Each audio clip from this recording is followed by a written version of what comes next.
We should bring like an avatar when you speak. Like, just that represents you. Shad's wife. You can just put up my Shadiversity symbol. My Yeah. pink and blue one. What if we put up Red Sonja? Who's Red Sonja? No, she's always in an armor bikini. Forget that. I think I'm going to have to agree with Shad here. Red Sonja might work.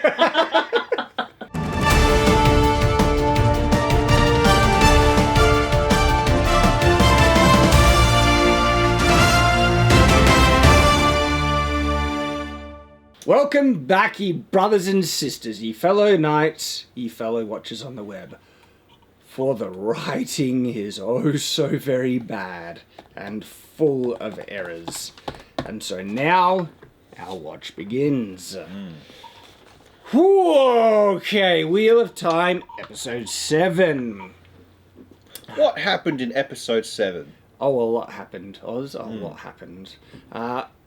Overall, your thoughts, impressions? Well, you say a lot happened, Shad, but at the same time, not much happened at all. Yeah. Like, It was my favourite episode. story-wise, like, they got to a point, and then they just stayed on it for the whole hour. Yeah, they did, didn't they? Yeah. They showed up in... where? Faldara. See, I don't even know what it's called. If I'm in a new place... They get to Faldara, they have a YA love Triangle. drama. Which came out of nowhere. Yeah, and then they leave. The end. Oh, sorry. A very important thing happened. The dragon is revealed, and I have a lot to say about that. The dragon revealed himself. And then they leave. So, interesting what you were saying, right? I don't know why, I laughed more watching this episode than any other episode I watched. It's not a good thing. I know why. Because it was out of sheer incredulity. There was some unbelievably ridiculous things. And if you've seen this episode, you will know what I mean when I say, hello. We'll get Yes. there. I busted a gun at that. When that happened, I was like... So there were some things I was actually able to genuinely enjoy, which, I mean, there was basically nothing. It was just watching a disaster, episode 5 and 6. But I enjoyed the ways. The ways were thematic, it was dark. Look, things could have been done better. I'm not saying it's perfect. What about Machin Shin? Machin Shin. It's a great therapist. It was just a nasty, sassy lady. Yeah, it was... Machin Shin is... either you could call it an internet troll or a mean girl. You know, Mean Girls. It's like, you're ugly. No one likes you. Okay, Smeagol. And just in the example that I shared, and with Machin Shin, it basically just says the truth. Yeah. Stop attacking me. That's the weird thing. Is like, don't believe anything it tells you. Then it starts to say objective truths about things. What did it say? It said to... What's her name? Nynaeve or Not Egwene? any of them. I don't remember any of the ladies' names. Egwene? I know Moraine? It said, you'll get them killed. Right? And that's the exact thing she's going. intended. She To knows. Otherworld. At that moment, she knows she's bringing them all, and all of them are going to die except whoever ends up being the dragon. Yeah, Sorry, she confesses this to them when they leave. and it's true. Yeah. Okay. And not only that, for good measure, and we're going to get into this later, for good measure, she wants to get Matt killed too. Oh my Just... She's like, you know what? We get all the kids from that little river place.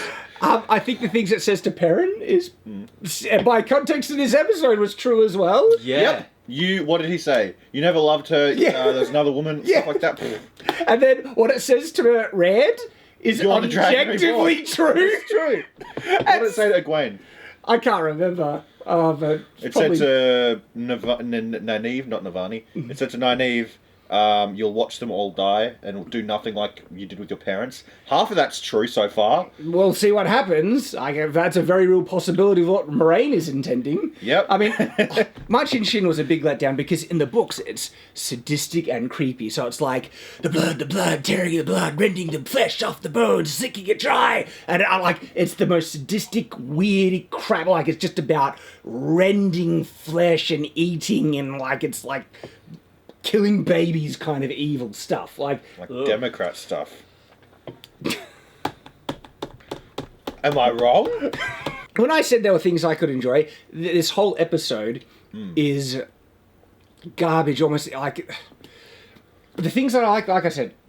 The ways I could enjoy kind of the ways. I liked the look of Faldara. I think the city wasn't big enough, but hey, the city kind of looked cool and stuff. I'm sorry, but every piece, every building, everything that's made in this show looks like it was made in a really crappy prop area and then just placed on the set. I don't know. I think they did.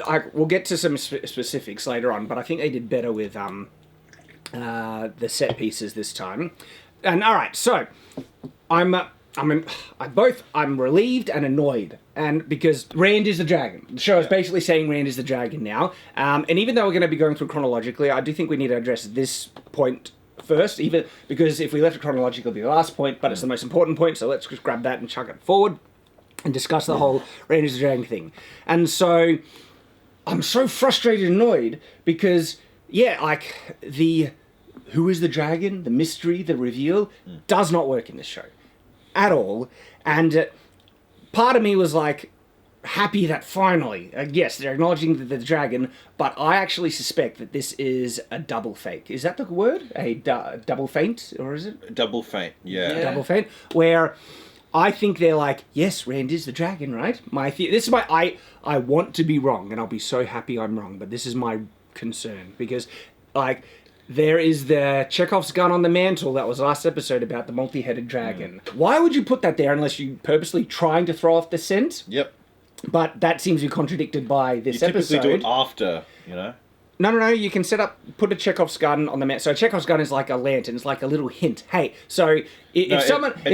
I know the actual way that it's described by the dude who made it was, if you show Chekhov's gun in the third act, you have to use it. Yeah, why are you drawing attention to something? And usually this is about setups and payoffs. To me, this is distinctly... they drew... it wasn't just a passing remark, okay? Moraine says it, and then Siwan jumps on it and confirms it, and even confirms that it's... she says it's impossible for someone's soul to be split into two through the wheel. She says, can the wheel even do it? But by her saying... is not saying it's impossible, she's saying... this could work. Is even but a larger... 5. I know. What are they, Horcruxes? So I suspect the way they've set it up is Rand, yes, they're going to try and do it... I hope I'm wrong. Rand is going to be the main head.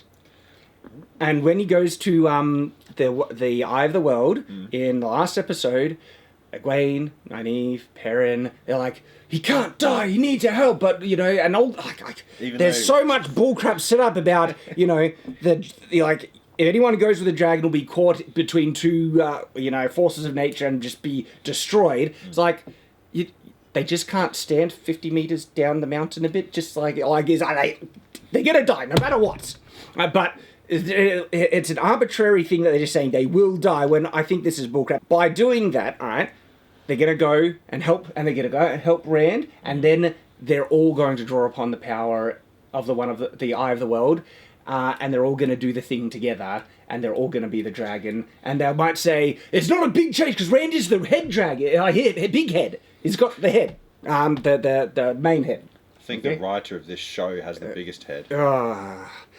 And the writing is on the wall. This is where it's pointing. If they do that, I'll be so pissed. Because they can't have a straight white male be the true hero, can they? No, that's problematic. He has to give up his power. He has to cut it away from himself, hand it off. Okay, that's my prediction. I'm so... All right. So, going back, let's just talk about this whole dragon business and how the show has done it compared to the books and everything. By first making the dragon a mystery, that could be anyone, Rand has, in this show, his character progression has been basically robbed. They have been so desperately trying to... And remember I said this, I think I was in episode 4 when I said this, where the fact... And I'll contextualize what I said. I said they're not going to be changing the dragon. This episode kind of confirms it, but now I'm even more because there's the multi-headed dragon thing. But what they were trying to do, right, is they were trying to divert any suspicion away from Rand so blatantly and obviously, where all the other characters, the Evanfield Five, everyone except Rand, is something interesting, less so with the guys. Yeah. I mean, Matt. What have they done? They have ruined Matt's character in this show, but they were like, Mystery of the Dagger, could he, is the darkness the dragon, is he the dragon, Perrin, Isa, and then Nynaeve, of course, is a Super Saiyan, and Egwene is unbreakable and so unbearable. special, and unbearable, yes! Oh, she is so unbearable in this. Everyone except Rand. The only thing that Rand mildly did that was he knocked down a door. Think about that. Yeah. Matt, dagger, curse, Perrin, eyes. Rand, he knocks down a door. It was a heavy door. I hate it so much. In the books, what does he do? So, there's no spoiler. We're in the episode now. Yeah. So Rand can channel. That's the reveal. Okay. This is such. It doesn't work in this show on so many levels. One, we don't get the proper progression with Rand because they're trying to divert attention away from him to get a it is Rand, and then their reveal is so bad because they're trying to say it was there the whole time, and they give 3 examples, all of which don't work. Like, one was him knocking down the door, and he was actually channeling when he did that. So they replaced Rand's first touching of the one power, and it was in an inn, and Dark Friends were trying to smash into the door, and it was like this burst. And so basically in the books, Rand he thinks he's sick, is sweating, don't know what's going on, something, and he's feeling this thing, and then he just goes crazy, and a friggin' lightning bolt comes down and blows the wall off of an inn. That's cool. That's a cool channel. I like that. He just puffed and puffed He's and like, the door down. and it just And he did it to flee a girl with a sword. A barmaid with a sword. Yes. And there's like small things before that where they're all on horses running away from Trollocs and whatever, and Egwene is on an old kind of horse, and he's worried about her, and so he's getting, all wishy and going, just come on, just Bella, you can do it, and that's the horse. And it's just like a touch of strength goes into this horse, and that's like a little hint before anything big happens where he touches the power. They could have done that. Well, if you're wondering who that angelic voice is that just suddenly spoke from the heavens, that is my wife. She doesn't want to appear on camera, but she is a massive fan of the books, and she knows things about the books that I forget, and so she wanted to chime in on this one, because what have your thoughts been of the show so far, my love? There are parts where I can let them get away with things, but I hate some of the character changes that they've made. To Matt in particular, because he's been one of my favourite characters in the books, and they've butchered him. There are things you let them get away with. Yes. Well, she has the soft heart of women. But we will not let treason go unpunished. We are men, and we punish Treason. Sir Yeah. Dylan. desecration. Bring me the showrunner's head. There's a game with this Joffrey quote. But there you go, that's also proof that my wife exists. But they'll be like, we just heard her voice, Chad. This could be any woman that you just tied and have a gun to her. Could just be me doing a girl voice. You do have a distinctly... Feminine. Feminine what? Says you. We saw him dressed up as a girl for a Skyrim video, and he was beautiful. I've seen you both wear dresses, thank you. She's got us there, Oz. In the books, there's this really important progression and build-up, and Rand, what is he doing? Now, what's really interesting, the books make it very clear that Rand is the dragon. Why? Yeah. The dragon is going to be a man who can channel. Will it? Will it? Will it? No, that's the question, because the books were definitive about that. Yep. And so when Rand channels, we know, okay? We know that Rand is the main character, and though Matt and Perrin become main characters as well, and then Nynaeve and Egwene have their important stories, Rand is the main character of this series, and now is the weakest, most undeveloped, most ignored character in the show, and is the friggin' dragon! Maybe. We don't know so far. It might be a multi-head dragon. It's gonna be like, I'm sorry. It might be fun. But they'll be like, but he is the head of the multi-head dragon. He is he's the biggest head. That's what they're going to do. Yeah. So, it was really important because the prophecy of the dragon is world-shattering, okay? If you are the dragon, that's like, your life is ruined. You don't want to be the dragon. The prophecies all about the dragon are crazy. And, prophecies about horrible things happening to him, about he's going to both break the world and save the world, and he's going to destroy civilization and all the bonds, all these things, right? The books have this great, beautiful arc of Rand trying to deny he's the dragon. And Moraine doesn't know who's the dragon throughout the events of the first book are to establish who's the dragon, but really, Moraine is the only one who figures it out from the first book. Rand still doesn't know, and is trying to deny it. And so the show, I can't believe it, it's so bad. They so much is messed up by Moraine knowing that one of them is the dragon. One has messed up so much because if it's not going to be a man, it could be any one of them. Okay, where is the evidence? Like if you look at the objective things, the evidence, everything like that, to actually indicate that Rand is the dragon now from the context of the show. The show doesn't establish the dragon will be a man who can channel. It could be a man, it could be a woman. It could be any one of multiple people. Yeah. Could be none of the 5 she picked. So how does Moraine know it's Rand when Rand says, it's me? It's like, you can channel? Oh, but Perrin's got the glowing eyes. Matt's got this. But are you as powerful as Nynaeve? Yeah. Nynaeve can channel. In actual fact, it'll be damn better if Nynaeve is the dragon, because she's a woman and not going to go crazy. But more fundamentally, how did she know in the first episode that any one of them were the dragon? The date of birth. And she chose this one town. But now, that's not really a definitive point of evidence for her to figure out, because she thinks Nynaeve could be a dragon because of her power level, but she's born at she even says in the show she's born at the wrong date, so that should cancel off the list. But then she says, oh, but her power, meaning she still thinks Nynaeve is a candidate, because the show wants the audience to think Nynaeve can be a candidate to have the reveal. And it's so friggin' dumb. Just taking age into account, there's probably several thousand people that were all born in the right age area. Well, see, the books had a simple thing that easily cancelled out half of the world's population. What? It was a man. Oh, there you go. That really helps narrow it down a bit, doesn't it? I mean, sizably, yeah. Sizably, like almost by half. We can remove half the candidates. But then she had the day they were born, right? And so when she's walking around, she finds the 2 rivers, and she's been looking for this for 20 years. So it's still been a really difficult thing to find, okay? But then she has this other really important thing to go off. The baby would be born on the slopes of Dragonmount. Do they have tracking, like, enchantments they can put on objects? Yes. Do you know what I would do? Do you know what? I would go around and be like, okay, birthday raffles. Wait. What? They do it in the book. When Moraine first meets the 3 guys, she gives them a coin each, and each of the coins have an enchantment for her to track, and that's how she's able to find them when they separate. Yeah, if I was just going by birth date, I'd get the date of birth. Sorry, I love... This looks like... The books are so much better. Like, not only is the pacing bad in the show, just there's so many... They just threw out all the good logic. They're bad writers. And Oz, this is actually what happens in New Spring, the prequel, when this reveal happens of what day the dragon's born. They do this beautiful lottery of, if your child was born... That's what I was just going to say. On or near Dragonmount, you get a coin.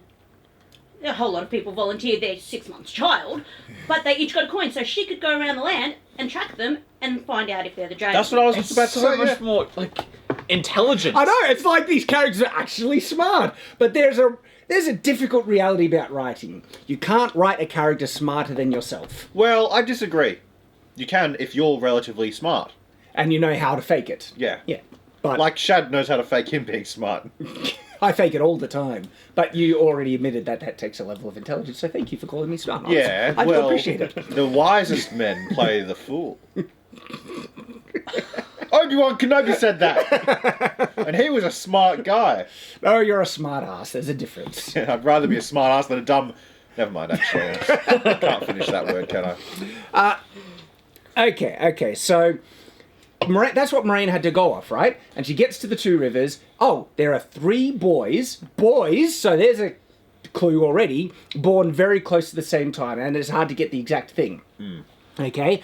And then there's a big, when they have a flashback in this episode of Rand carrying Tam and, his father. Well, actually, the flashback that happens before that, at the beginning of the episode. We'll get to the beginning. But anyway, because that is really important in the book, where it's revealed that Tam isn't his real father. And so this is also a big clue for the reader to know, something's going on with Rand. He has a different, where does he come from? And this is why when it's revealed to Rand that he is an Aielman, he has already been really struggling with the thing that Tam might not be his father. And he was trying to deny. He was like, I know, Tam Alfor is my father. And he's saying it to himself in the books to reinforce it because it's so important to who he is. And then when he finds out he's an Aielman from Aleida in the books, it almost shatters his world, and it's really hard for him to process. But here, when Loyal reveals it, It's like, oh, book.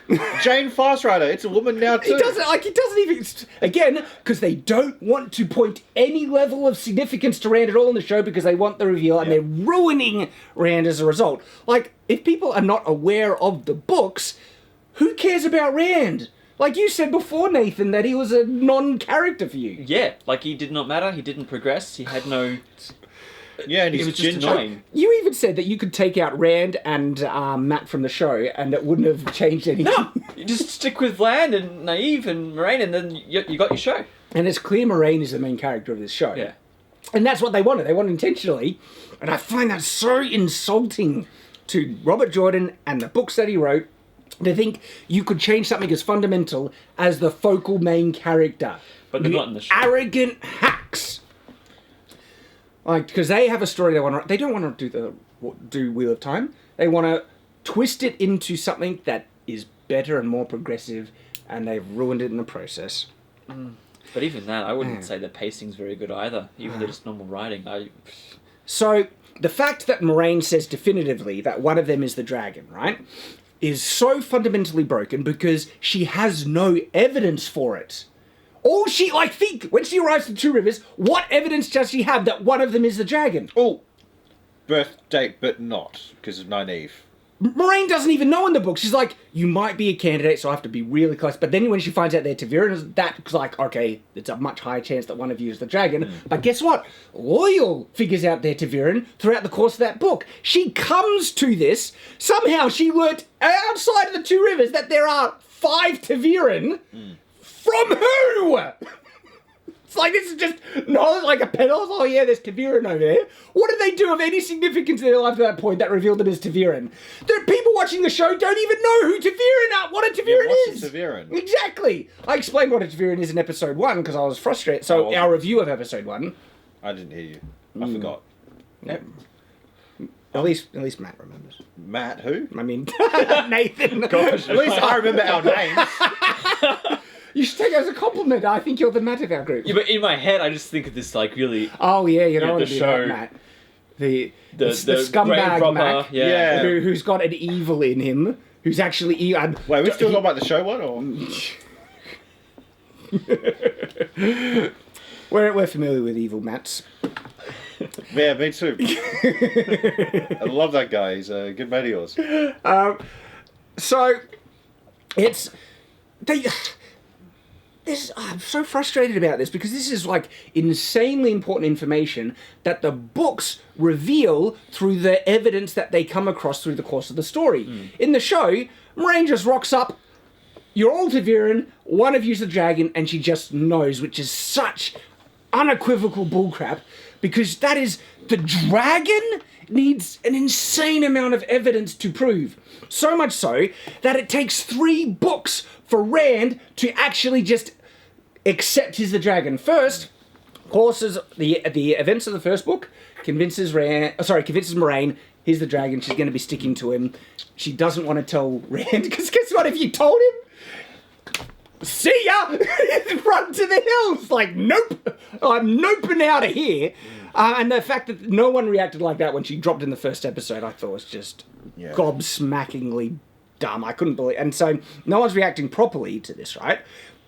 And so they need to make the prophecies ambiguous, but then if the prophecy is ambiguous, how can you prove who the dragon is? It doesn't know, okay? And so the books, right, after the first book, then, of course, the events of the second book play out, and something happens at the end of the second book, which happens to be a major prophecy about the dragon, and of course, Rand is involved in it, and so everyone starts pledging themselves to him as the dragon, and he's like, what the hell? Wait, Rand is actually the dragon? Oh, spoiler alert. It's revealed in this episode. So he is the actual dragon in the books? He is the dragon in the books. Okay. Okay. And we can reveal it now because it's revealed in the show, even though now I think everyone should be aware of this watching the show to see if they subverted in the last episode. And if they do... Okay, so something happens, and the third book begins with everyone like who's around him. It's like, dragon! And Rand is freaked out. He doesn't want to be, but he's so concerned. And so the whole third book is him trying to... He doesn't want to believe it, but he needs to figure it out. So basically, and I love this, he thinks of one of the most crazy prophecies that the dragon is supposed to fulfill. And is like, okay, not real spoiler, this is just the basic plot of book 3, and I'm not going to spoil how everything is resolved, but he basically leaves everyone behind at the beginning of the book, off on his own, to try and see if he can fulfill this insane prophecy. Because he's like, if I can fulfill this prophecy, that's going to be the definitive evidence and proof, all right? And it takes such extreme things to happen for Rand to eventually accept and embrace, I'm the dragon, holy crap, I need to save the world, well, I better get working towards it. And it's like a 3-book thing for him to indeed get there. Like, in this episode, he's like, it's me, to Moraine. When it's so untrue to his character, where he's like, I need evidence, and Moraine should need evidence. Well, no, it's like just because you can channel but no, because it could be a man or woman. I hate this. It's because, okay, they want him to definitively accept that he's a dragon, yet they don't give any definitive proof in the episode for us to be. All he knows is that he can channel, and the only one who says it to him is Machin Shin. I just love doing it that way. Machin Shin is the only one that tells Rand is the dragon, you know you're the dragon, and Moraine explicitly said, don't believe anything it says, it's lies. But that's the only thing that's truly confirming to Rand that is the dragon, apart from, oh, you're a man who can channel. But that doesn't mean anything. Logain could channel, was he the dragon? He's the dragon reborn, I guess. That's it, that's the Wheel of Time. Gosh. And, alright, so... There are layers of just broken logic, plot, and like so much in how they're dealing with the dragon and how they've revealed in this episode, and there's more. Because now there is this arbitrary rule that they have made, which I've already kind of touched on, is that the Dark One is at the eye of the world, and that the dragon must go to fight them. It's like they're trying to make this is the final confrontation between the dragon and the Dark One. And that is not how it works! Well, I'm expecting it to be like Mistborn. You know how Mistborn, like, they finally defeat the spoiler alert, they finally defeat the evil Emperor, and it's like, oh, that's the beginning of your issues, you know? Well, see, that's kind of what the book does, but the book never establishes this as a confrontation between the Dark One and the dragon. All they kind of figure out is that something's happening with the Eye of the World. We don't know if the Dark One is doing something or if it's going to be one of his minions or anything, but all they know is that, okay, if the Dark One is going to be doing something with the Eye of the World, use the power of the Eye of the World, that's a big problem. And they set it up so good in the books where they're all having dreams, Perrin hears about the Tinkers, Oil learns something, and then it's confirmation from multiple sources to convince Moraine that, okay, this is actually really serious, we're the only ones that really know about this. It makes sense that we've found out because Taviran just attracts, plot magnets, basically. And so if you guys are hearing about this, this is really important. And so there was justification, especially the fact that each one of these Tavirans have come across important information about the Eye of the World. In the show, how do they learn about the problem of the Eye of the World? What's her name? Swan. Oh, I thought... Sorry. The soy one. The soy one, yeah. She has a dream. She has a dream. It's just a single dream. This older woman has a dream, and that's enough definitive proof to risk the lives of 4 innocent people. Wait, not risk the lives. Like this, Moraine overtly is ready to sacrifice them all for this thing. I thought her name was the Emerald Seat. You know, because Moraine sat on her.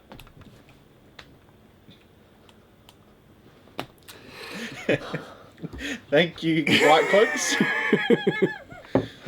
So, it was. Look, I mentioned this in the review last episode, but it's like plot whiplash where we're going there, and then suddenly this comes out of the blue, no setup, everything is just. Is that the eye of the world? Go take the dragon there. But it's anti-setup because it's been set up that there's. Oh wait, yeah, you're talking about the dragon. Well, see, this is the issue, right? Is that then suddenly they, again, why make this change? They're saying it's the Dark One is at the eye of the world, not that something is going to happen to the eye of the world. Because this is the thing, the Dark One is supposed to be in his prison, locked away. Isn't that at the eye of the world? No. Oh, well, they said in the show at his prison in the eye of the world. Did they say that? They said that.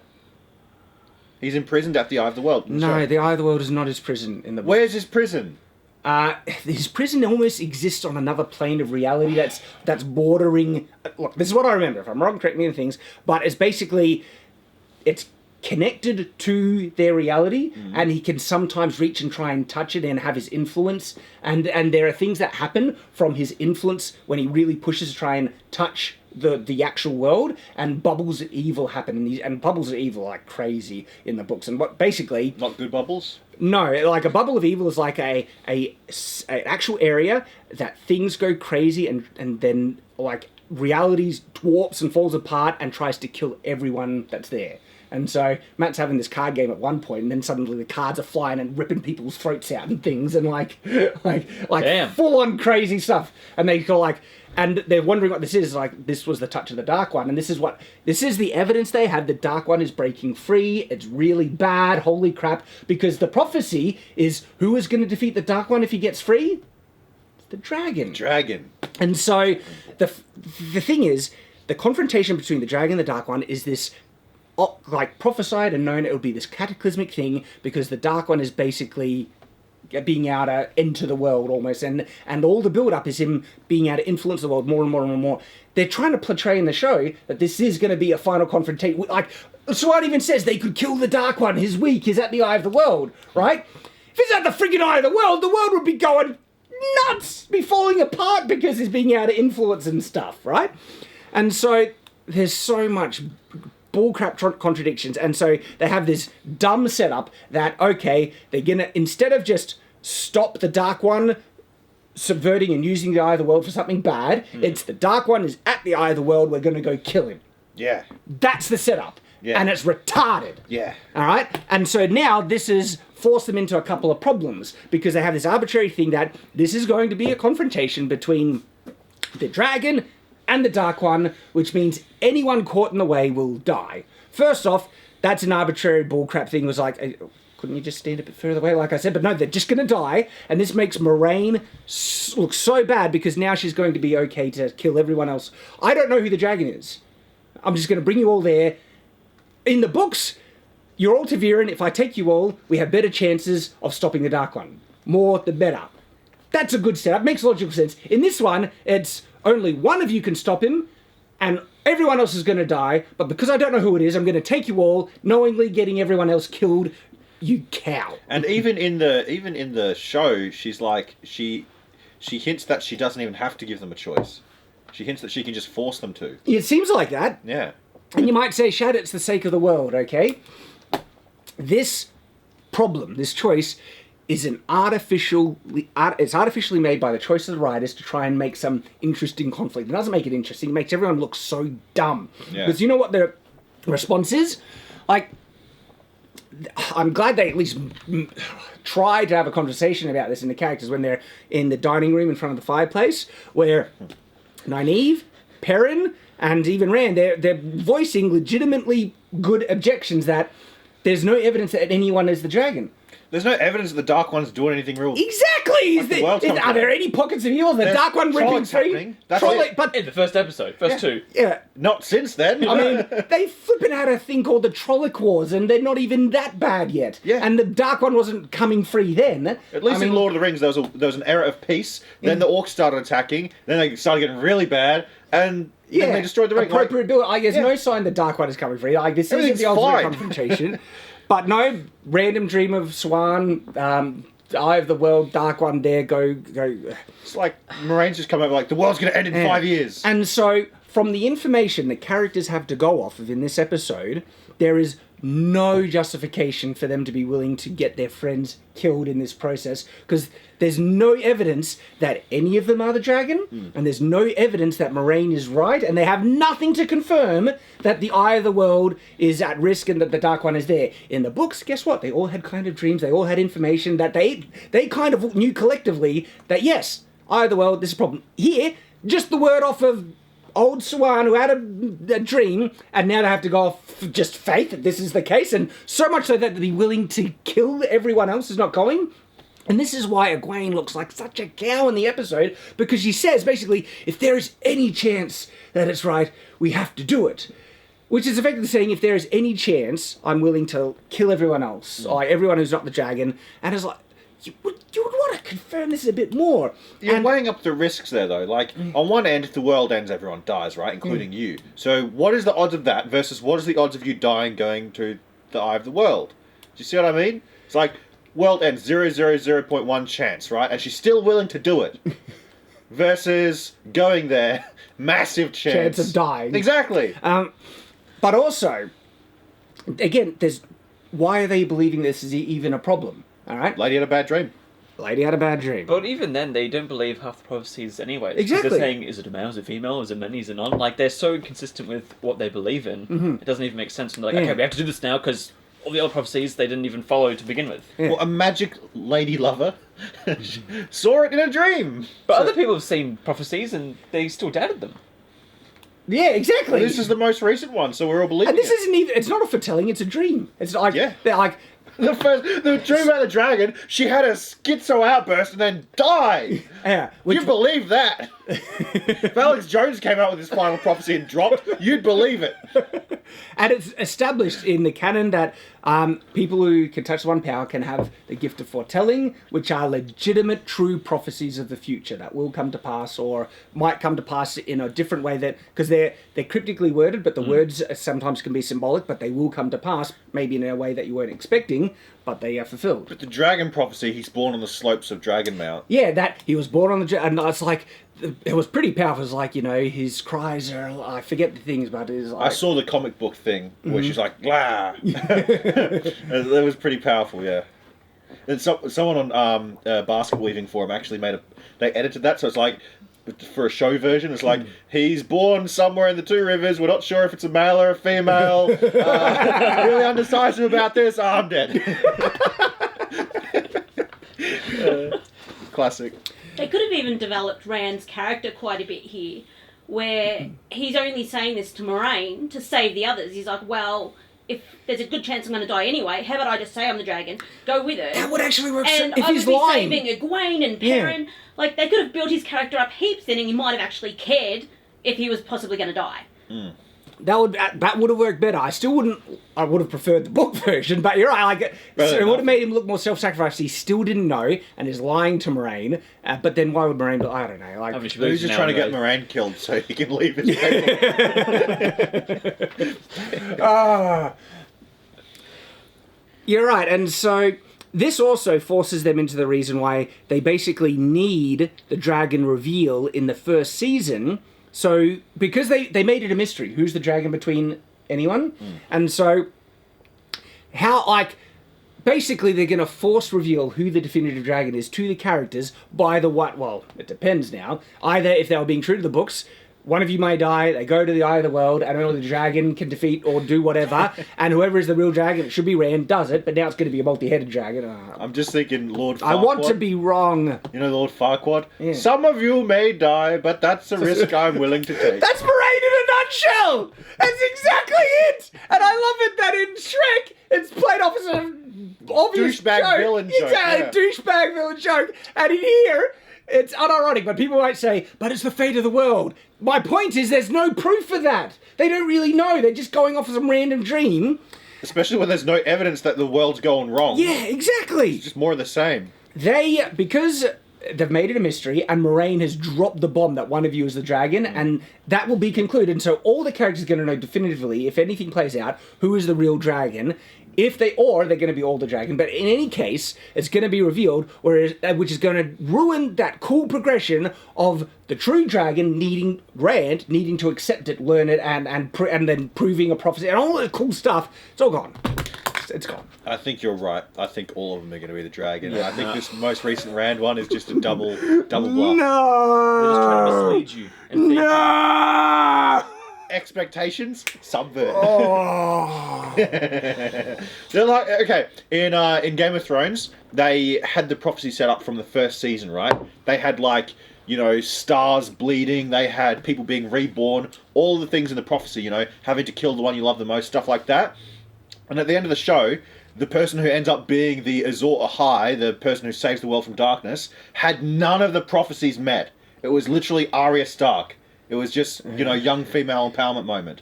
She goes on and she does the knife drop thing and catches it. Yeah. And it's like, what? You had like 10 different characters all meeting the specifications. There was even a fan theory that there were 3 characters who all met the things so well that they were all Azor Ahai, the person who saved the world. They're all 3 heads of the dragon. But it was none of them. What? So I know your pain, man. I know your pain. That was the most important part of the episode, and it's obviously going to be the longest one to discuss, and we'll break down. Now we're going to get to the chronological, but it's not like we're just beginning the review now. We're reviewing the most important part already for a while, but let's get to the opening. So, this is not just pregnant Aiel slaughtering highly trained men. In armor.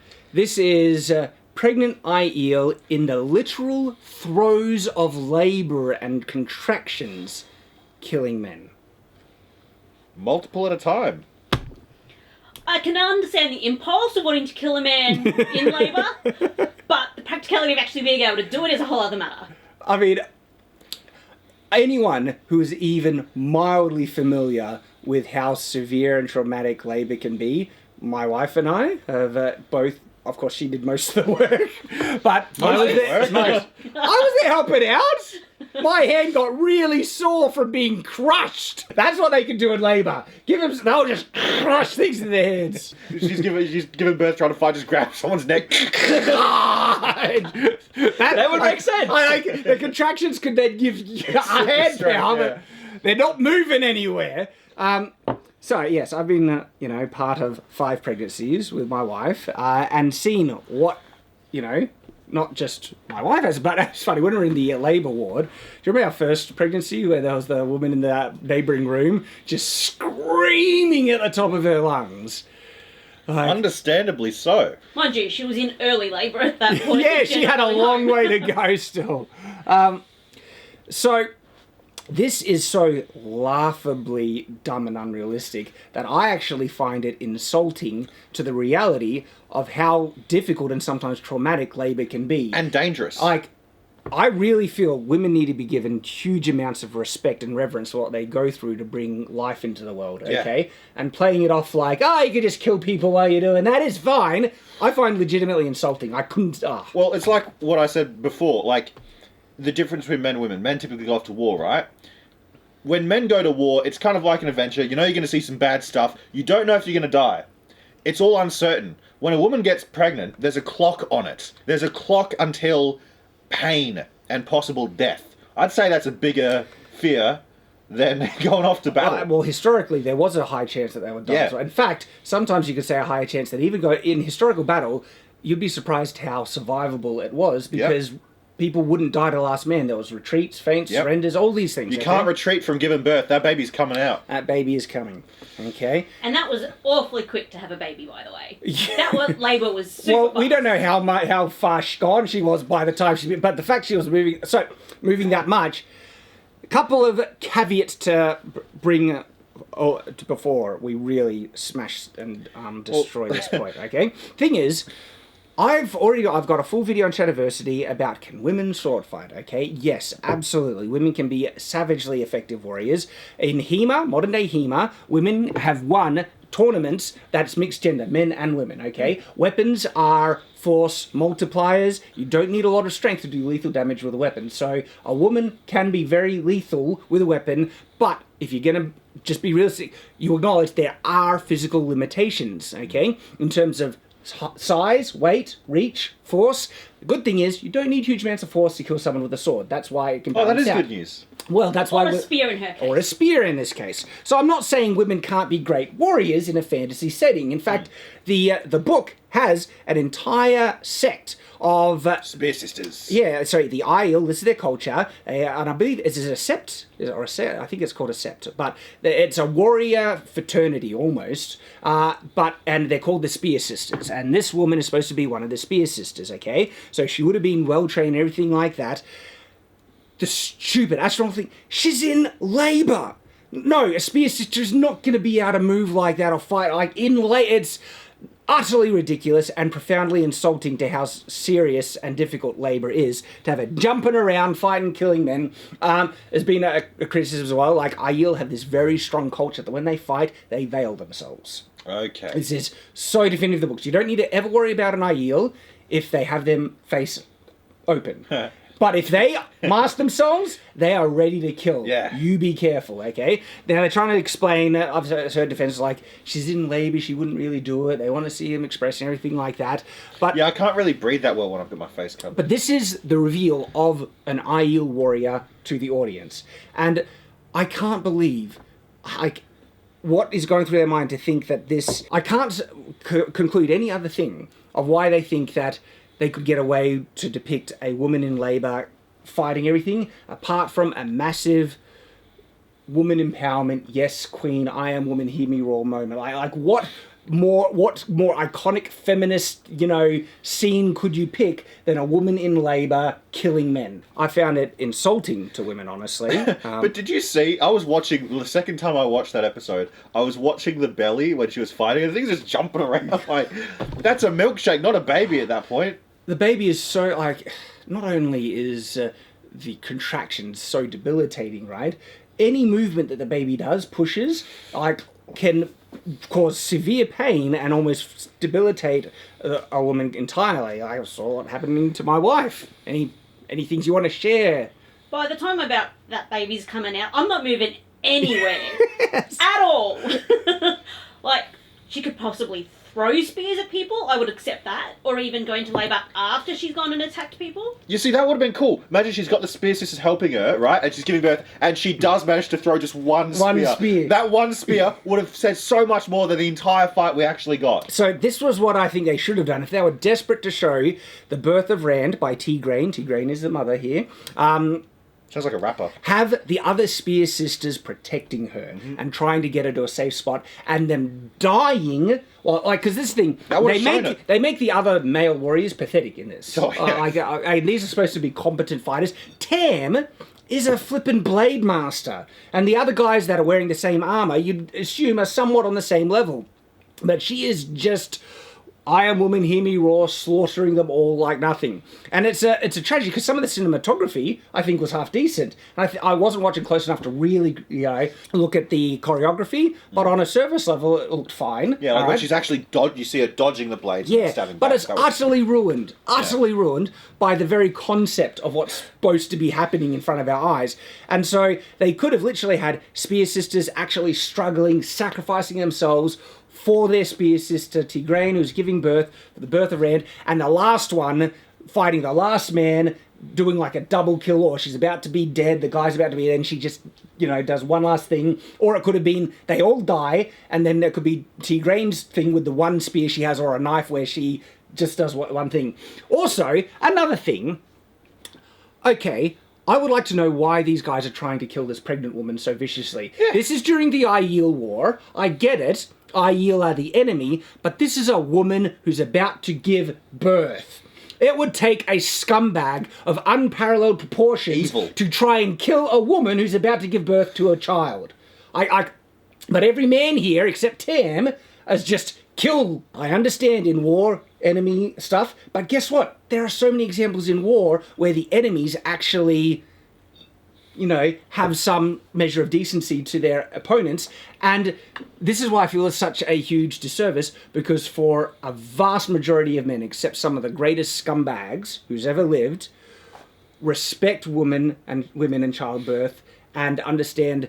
And do you think this crazy, like, Aiel would be trying to kill people when they're in labour? I don't think she's going to be a threat. She wasn't trying to kill anyone. She was just trying to find a place to give birth.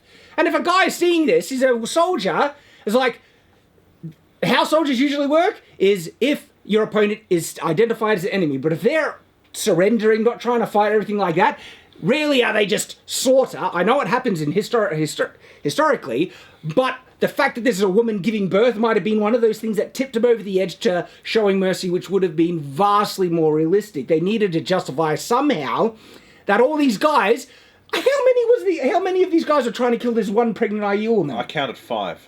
Like, holy crap! Did she just, like, murder their son in front of them? Like, there is some serious bloodlust to kill this woman.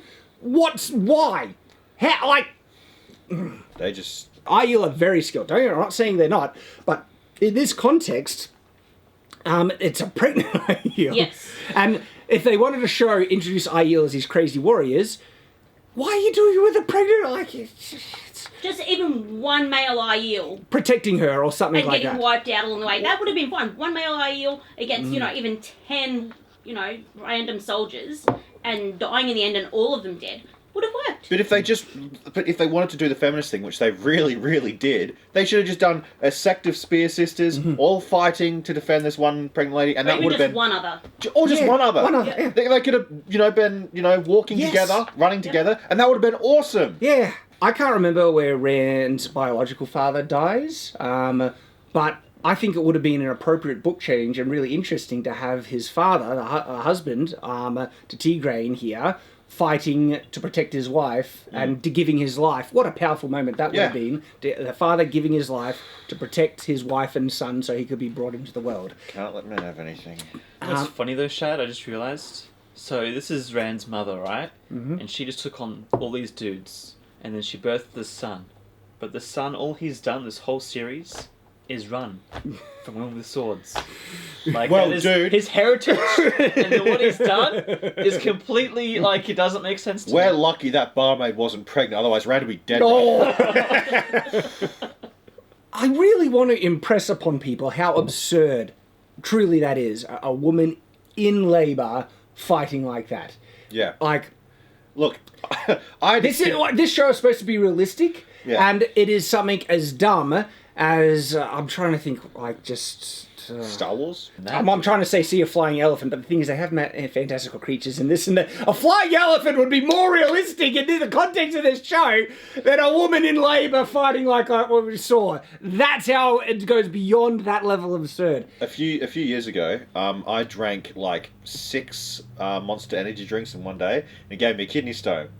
And that thing, it was tiny. It was like this big, and it was the most debilitating pain I've ever felt in my life. It was so painful. It was more painful than when they needled me in the hoo-ha and stuck a piece of pipe up there, pumping cold water into my insides, okay? The little thing was... I was not able to fight. Where's my boost of power? Yeah, try a watermelon size. Yeah. Oh! Oh! Oh! Whew. Oh. You okay? Are you okay? So, utterly ludicrous and insulting to the actual pain and difficulty labour is. And honestly, I can't get any other conclusion that this is one of those women empowerment moments, but they're so oblivious to everything that is actually insulting and disrespectful to women and childbirth as a result. I mean, really, and this is... just another thing that we're seeing about a certain type of representation and tone the show is setting. Now, I want to ask people, look at every episode we have broadly, and have a look at how all the women have been depicted and all the men. First of all, look at screen time. How much screen time has been given to women in the main roles versus men? How many heroic moments have there been for women versus men? How much power and significance have been given to women versus men? How much intelligence and does the show? How often does the show depict men right versus women right and stuff like that? And see, would you say in any measure that there is equality represented in this show? No. Which way does it skew? Do you think? I think it's blatantly obvious. Now, my question is this. I actually don't mind shows that might cater to a certain, gender, like rom-coms and action flicks. Obviously, one's going to go either way. There's a reason why Wheel of Time has such a huge female, following, but it's almost as much as men. I have never come across anyone who's read the books who felt that the books were either disrespectful to either of the genders or overrepresent one of the genders. The books are so well written that there's this beautiful balance between the male characters and female characters that both represented really well. Like, the femininity is represented really well. Like, there are so many female readers of the books who just love how women are treated and represented in the books. And I can say, as a man, I love how they treated and represented masculinity in the books. Like Land's line, there is one thing you must know about being a man. Whatever it is, face it on your feet. Oh, love it! Yeah. Total! Like, that is someone who understands virtuous masculinity, and it's in the books. It's friggin' awesome. So the books have beautiful equality in it, okay? But now he's just like, hello. We'll get there. We're gonna get there. We'll get there. We can't just teleport there. No, we can't teleport there, Oz. We have to take our time and get there logically. But like in terms of representation, in Game of Thrones, they did it very well. Mm-hmm. Like the women aren't doing all these massive wars except for Brienne of Tarth, but and they justify that quite well. 'Cause she's a big lady, right? But there's like parts in it where like it'll just be Daenerys and her servants talking, and like they'll quote like Valar Morghulis, which means all men must die, and then Daenerys is like, yes, but we are not men. And it's like, hell yeah, that's cool. But like for this, it's all just, you gotta drag men down. How about you just lift both of them up? Well, my question is this. The belief, the push is that feminism is about equality. If it is, and this is the feminist message that the showrunner has said overtly and blatantly, it's on Twitter, you can quote him, that this is about going to be showing a feminist story. Modern feminist take. If it's about equality, where is the equality in the show? Yeah. Honest question. I don't see anyone who could look at this objectively, weighing up the options, and actually believe the men in this show have been treated equal. Like, they're cowards. They're utter cowards. Matt has been denigrated as this evil, betraying, thief, worthless character. Darkness within him. Evil within him. Perrin is this mopey, wife-killing, jealous... Do it, Oz. Apologise to her. Apologise to her. Their depiction of the other water was pathetic, and in this episode, Lan literally says he had nothing before Moraine. And so, do any of these male characters have any true self-respect? No. Like seriously, okay? And again, if you really want to find out what feminism is like the main thought leader is trying to push with it, is it equality or is it something else? And this show is just another blatant example of what they're really after. Because guess what? There's a lot of progressive people, feminists, who love this show. And they don't love it for the representation. They love it that women are in power and dominating and slay queen, even while in the throes of labour, killing men. And this is such an insult to Robert Jordan's work. I really believe that. Yep. Because it's subverting what the original message was. Men and women need to work together. Yep.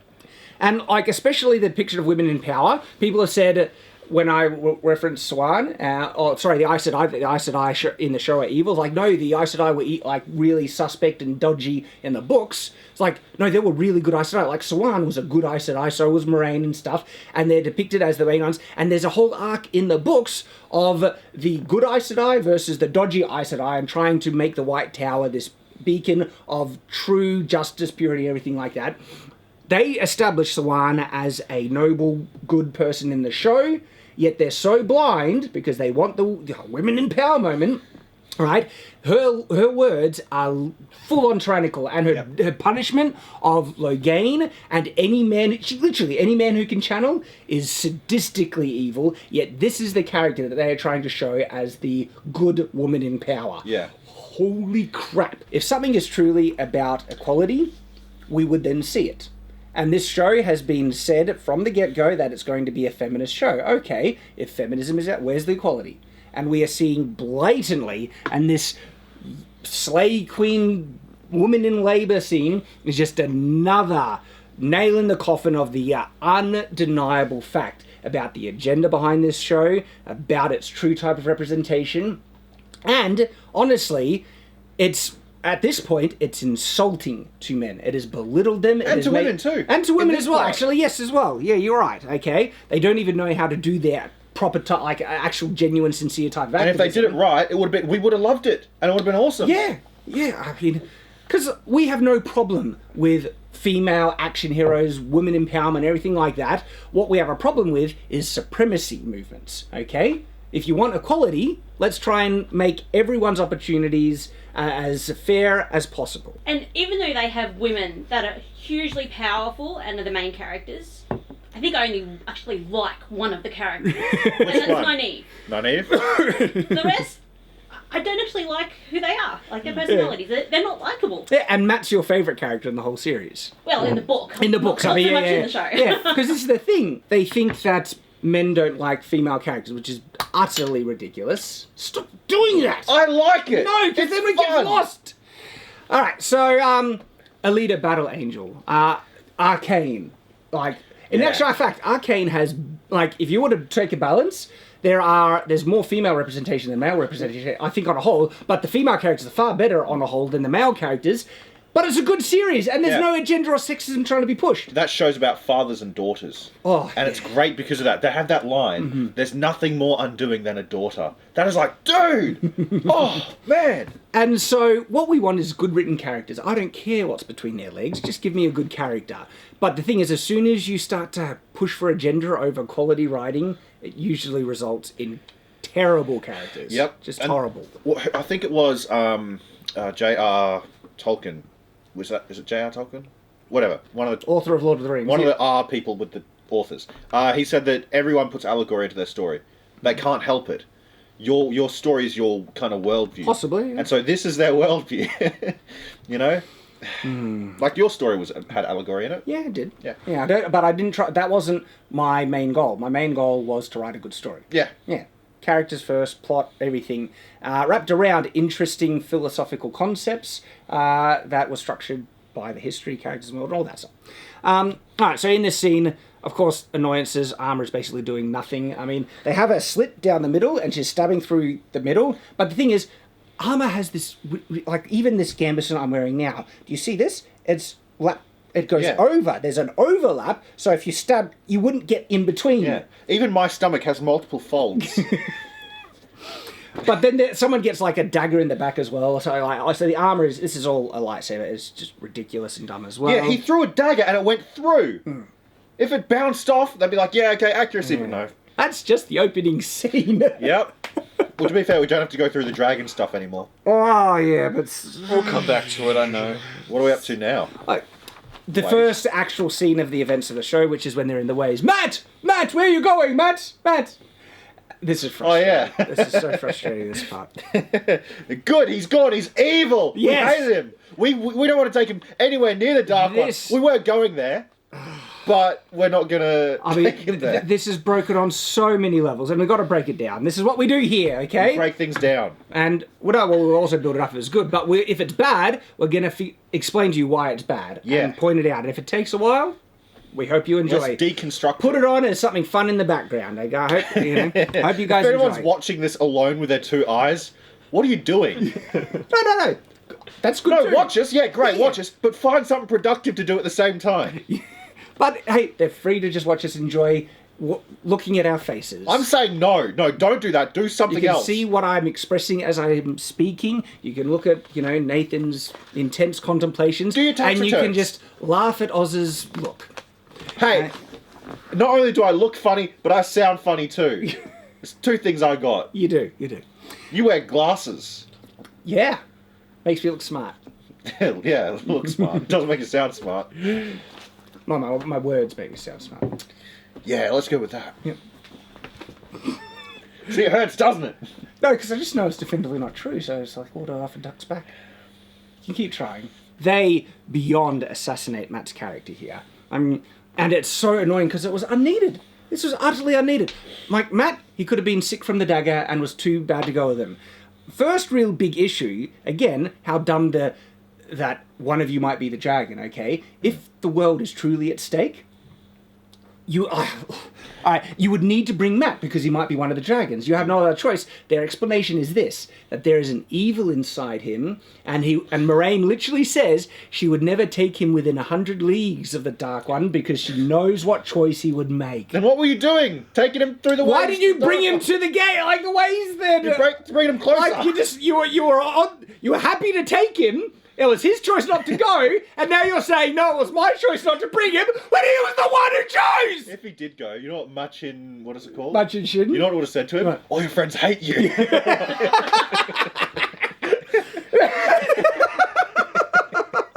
And it would have been right. It's true! Machin Shin is just a truth machine, and it just says it in a mean girl trolly way, and it's just... No one likes you, Matt. That's what I mean. It's Machin Shin is basically a free therapist that when you need the hard truth, just go to the ways and listen to what it's saying. And just follow its advice. Yeah, exactly. You know?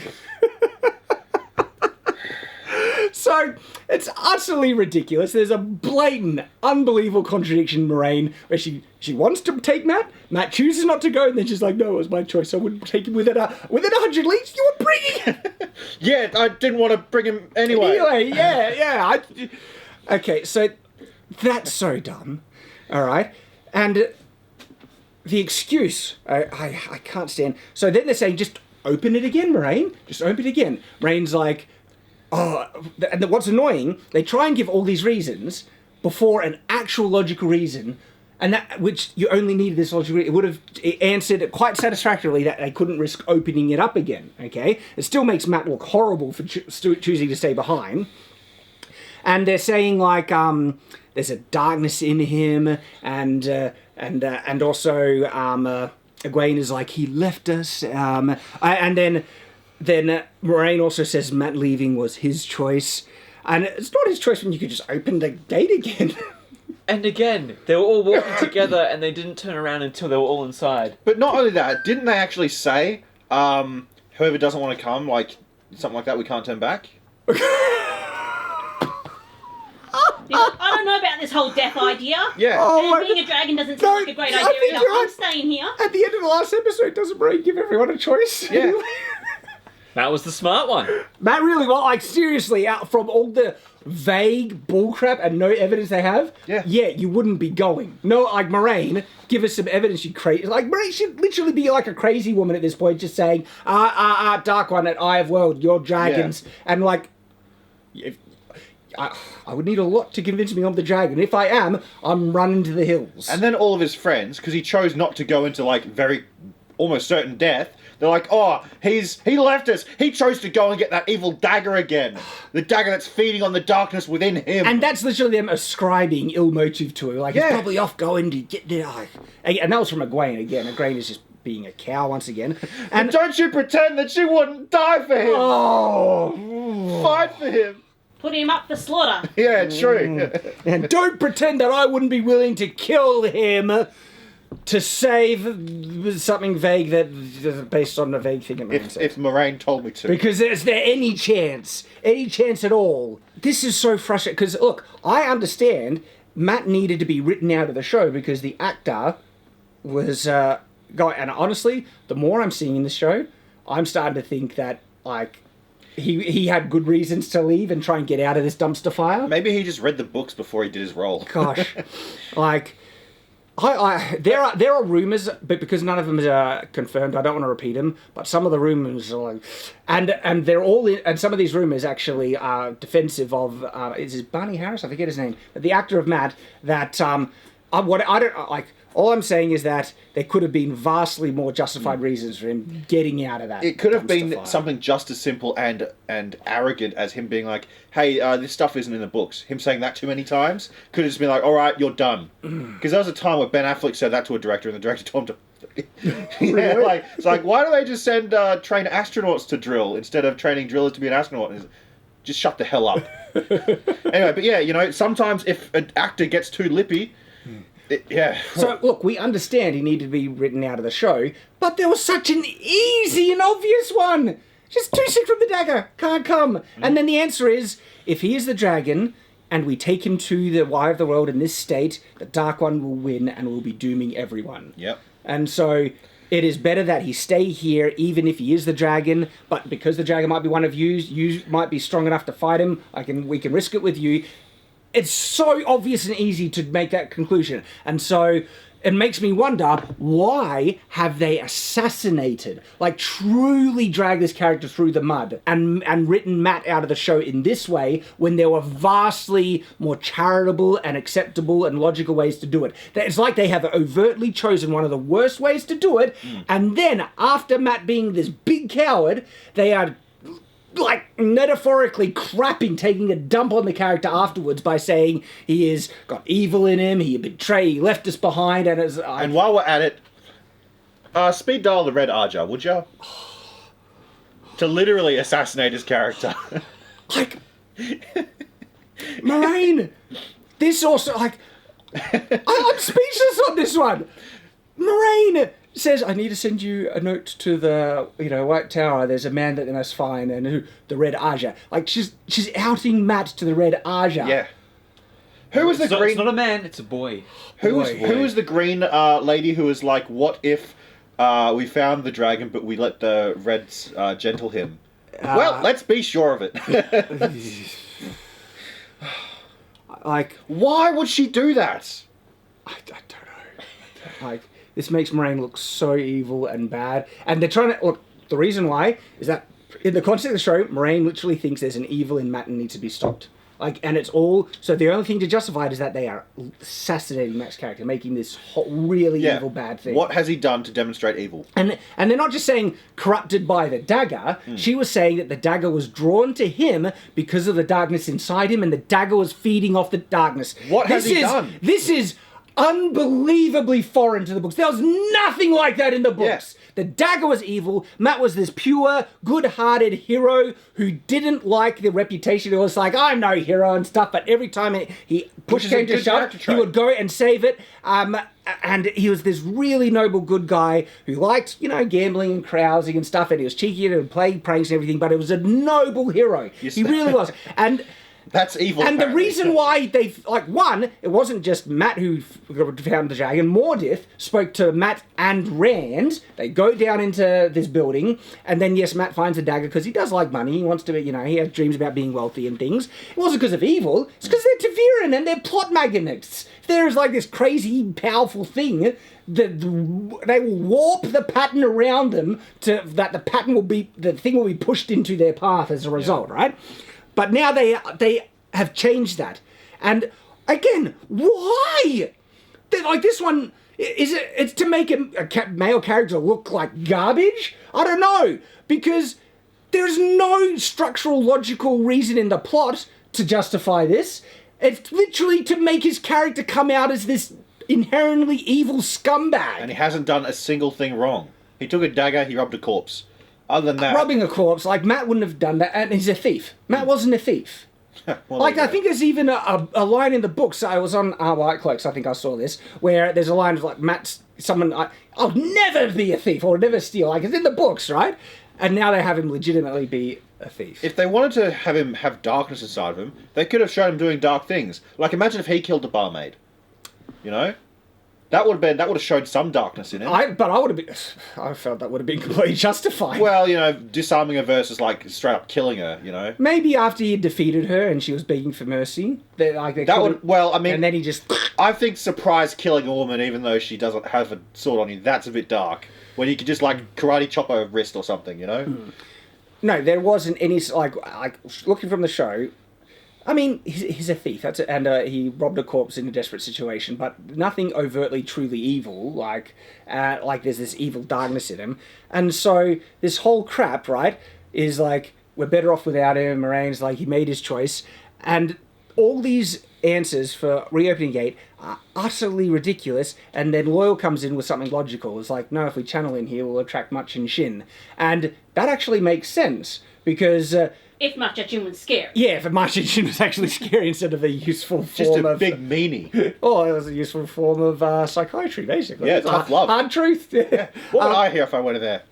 You're fat. You said it, not me. Don't worry, I do that for you all the time. Yeah, thanks Much and Shin. Logical thing, we just entered the ways, we have a long way to travel, so if we channel now, most likely March and Chin will find us before we get to where we're going. But when we get to the exit, we can channel to open up the exit because we're leaving right after. There's far little risk, and so it makes sense that you can't rechannel. But it does stuff up using the ways like you can basically only enter, and as soon as you. But again, the problem that you need to channel to open the way gates is breaks a lot. Yeah, Like, it makes that whole problem happen. yeah, so basically, we see in this episode Pardin Fane following them through way gates. He must be out of channel. That's the only way they can answer that now. Yep. Or either an evil Aes Sedai or a Forsaken was opening for him. But there are people like Pardin Fane followed them through the ways and everything, so now there must be either he can channel. All the times the Trollocs are using them, there has to be an evil channeler or a Forsaken facilitating it, which makes the logistics really complicated. In the books, it was just a leaf. You turned a leaf and you could take off the leaf and it would open up and anyone could use it. And they had a simple thing that if you took the leaf away from the waygate, and it's really hard to find, the Ogiers would be able to, always find where the leaf was on this, and it's a big mural of leaves, basically. And they're like walls. They're just this wall that stands up, usually tied in with ruins and stuff. But to lock a waygate, you just take the leaf and close it behind you. And no one can open it without it. But what you were saying, so they can't reopen it to get Matt because it's going to bring about the evil creature. Yeah. Yeah. Okay. And they got to open it towards the end because Much and Chin will take time to find them, right? Yeah. Yet when Rand does channel, they're like, "Oh, we need to run," and then it's like 5 minutes away. They get to the editing in trying to translate time is horribly incompetent here. Because it's not the only one where we see horribly incompetent editing to make it seem like something teleports. Yeah. Right?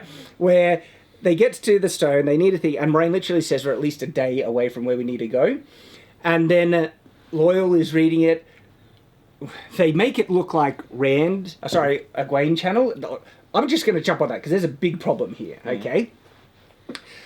After the channeling happens and the Trolloc gets knocked off the thing, Egwene literally said, "I didn't mean to channel." In the lore of the books, and this shouldn't be contradicted in the show because they haven't contradicted it, embracing the source is like Euphoria. You can't miss it. It would be impossible to know that. Well, it's funny. Some Wilders, they channel not necessarily knowing, but the thing is, the touch of the true source is Euphoria. They would know, they'd get this funny, nice feeling whenever it happens, okay? And especially someone who is now aware of what channeling is. One, they would definitely get the feeling, and two, they would see the weave. So, if this is Rand channeling, Egwene shouldn't have seen anything. Yeah. And so it would have just looked like... it would have looked like just some magical force knocked the Trolloc off, and she wouldn't have seen a thing. Far from her thinking it was her, she would be thinking with definitive proof that it wasn't her. I didn't channel, I didn't see a weave, I didn't embrace it. I promise I could feel I could feel when I embraced the source. It was not me. But because they're so desperate to have the twist, exciting reveal, and throw Center off, they're willing to contradict fundamental law, even the law that they established in the show. Because Moraine says in the show that I can't see male weaves and stuff. But also, female channelers can see and sense other females channeling. Yes. Yeah. So Moraine would have sensed it as well. And she would have put one and one together. Yeah, and so she would have said, when Egwene says, "I swear I didn't channel," Moraine were like, "Of course you didn't channel. I didn't feel you channel." Yeah. And who was next to Then you? who was next to me? Wait a minute. That was so a dumb. magical force knocks this guy off. And Egwene didn't channel, but it was a magical force, and Rand was right next And I'm to you. suspecting that one of you might be the dragon, who is a male channeler. Well, actually, in the show, the dragon might not be a male channeler. Oh, yep. My mistake. That's the issue. It's so dumb. Okay, so they're contradicting themselves. Those setups for the reveal, see, we set it up all along, and there was only three. It was the channeling there, it was seeing Dragon Mount, and it was the door. Those are not good setups. And they, again, so desperate to take away suspicion, avoid suspicion of Rand, that he's underdeveloped and is a non-entity in the show almost. Yeah. Okay, and it's so annoying because channeling is a real serious thing. Rand was going through some struggle, what's happening to me and all that. So it would have been really interesting, but they got none of that. Again, so frustrating.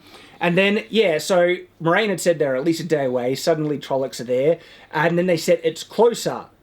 But when I hear closer, I'm thinking maybe it's at best 20%, less to travel than what you thought. There's still a long way to go. They move for like 5 minutes. There's no, and then suddenly they're at the exit, and they don't explain that this is a different exit or it's a close exit or anything. It's just everything's implied. This is the same exit they were going for before. It's where Tarwin's Gap is. It's in Faldara, and it's just a short walk then to the Eye of the World. See, it seems to be the place that they were going for originally, and they basically teleport there, and so Machin Shin finds them, and it's comical with how it's actually telling the truth. It's like, don't believe it.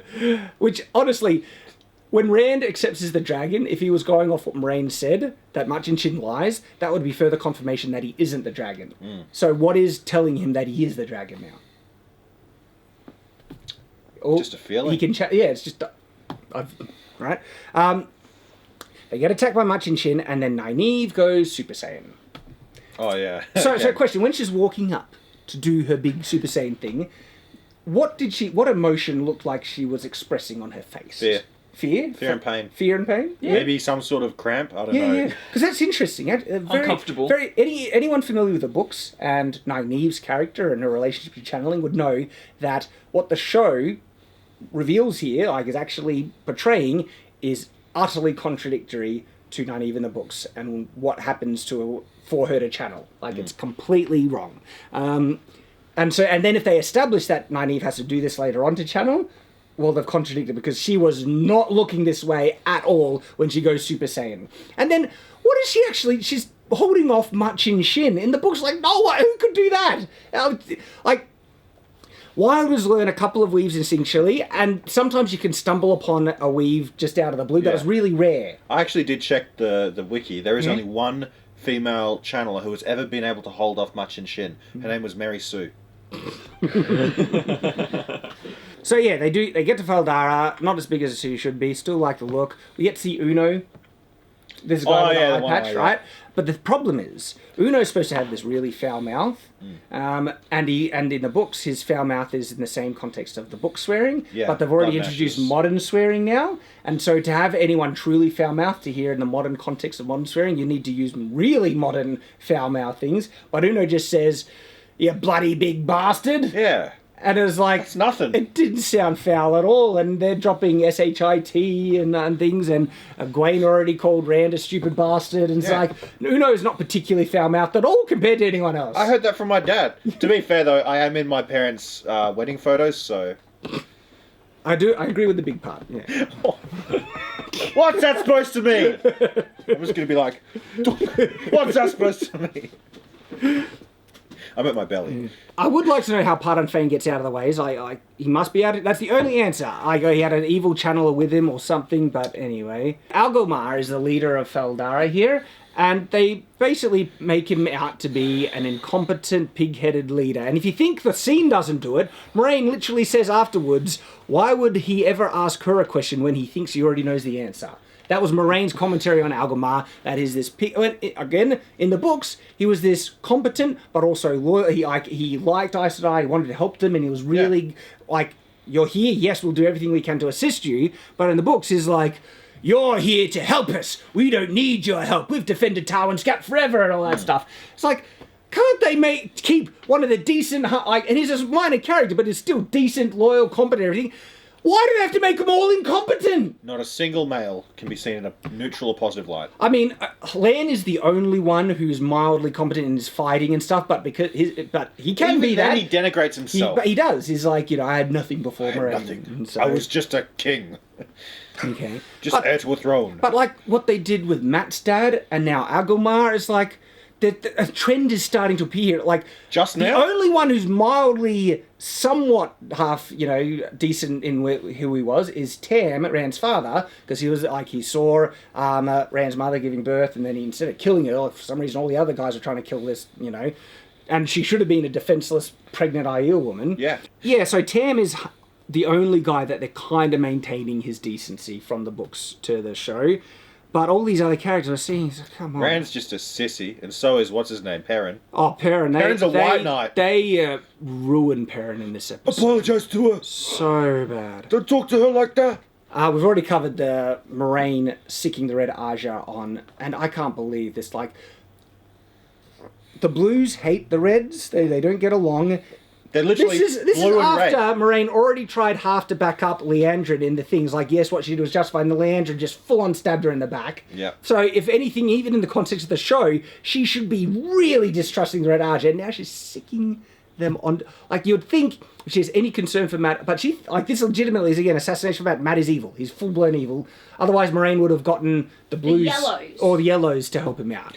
And there's no proof that he's even a channeler. Exactly. He had the... No. But see, the Red in the show now are there to stop anyone from abusing the one power. But he does. He's just Nothing like, will happen. yeah. What? He He's not picked up connected an to them. STD dagger. That's all he did. He's got evil in him. Min is introduced. She's in Faldara now. She's the person in the bar. I really didn't like the look of Min in terms of accuracy of the book. She did not feel like Min in any way at all. She's supposed to be this kind of spunky tomboy kind of character. She's always wearing breeches. Tomboy? She's a bit of a tomboy. She's not like a tomboy in terms of fighting and stuff. She's actually very feminine, knows her strengths and weaknesses and stuff. But she has this blunt attitude, and she likes to wear men's clothes, basically. Okay. Yeah. I like the blunt attitude. Yeah. And she's always calling Rand, is it, no, not a woolhead, but sheep herder or something like that. No, that's Lan that calls him Lan- sheep herder. She calls him something that's like, but blunt and straight to, and there's this good relationship that develops. But here, Min looks way too old, for one, and her appearance is just completely off, and I think they've also race changed her as well. I don't remember her being connected to Faldara and looking Asian in any way. Even though that's the least of the That's complaints. the least, Yeah. because you could have someone who reflected the character more accurately that still had an Asian complexion, like at least with the outfits and the hairdo and the age for she just looked way too old for Min. I don't like this thing. I don't mind the fact that they changed her appearance from Berylon to now in Faldara, because if you did actually have to condense it, that's Faldara is a hard point in the story to miss and skip, because that's the stopover to then go to the Eye of the World.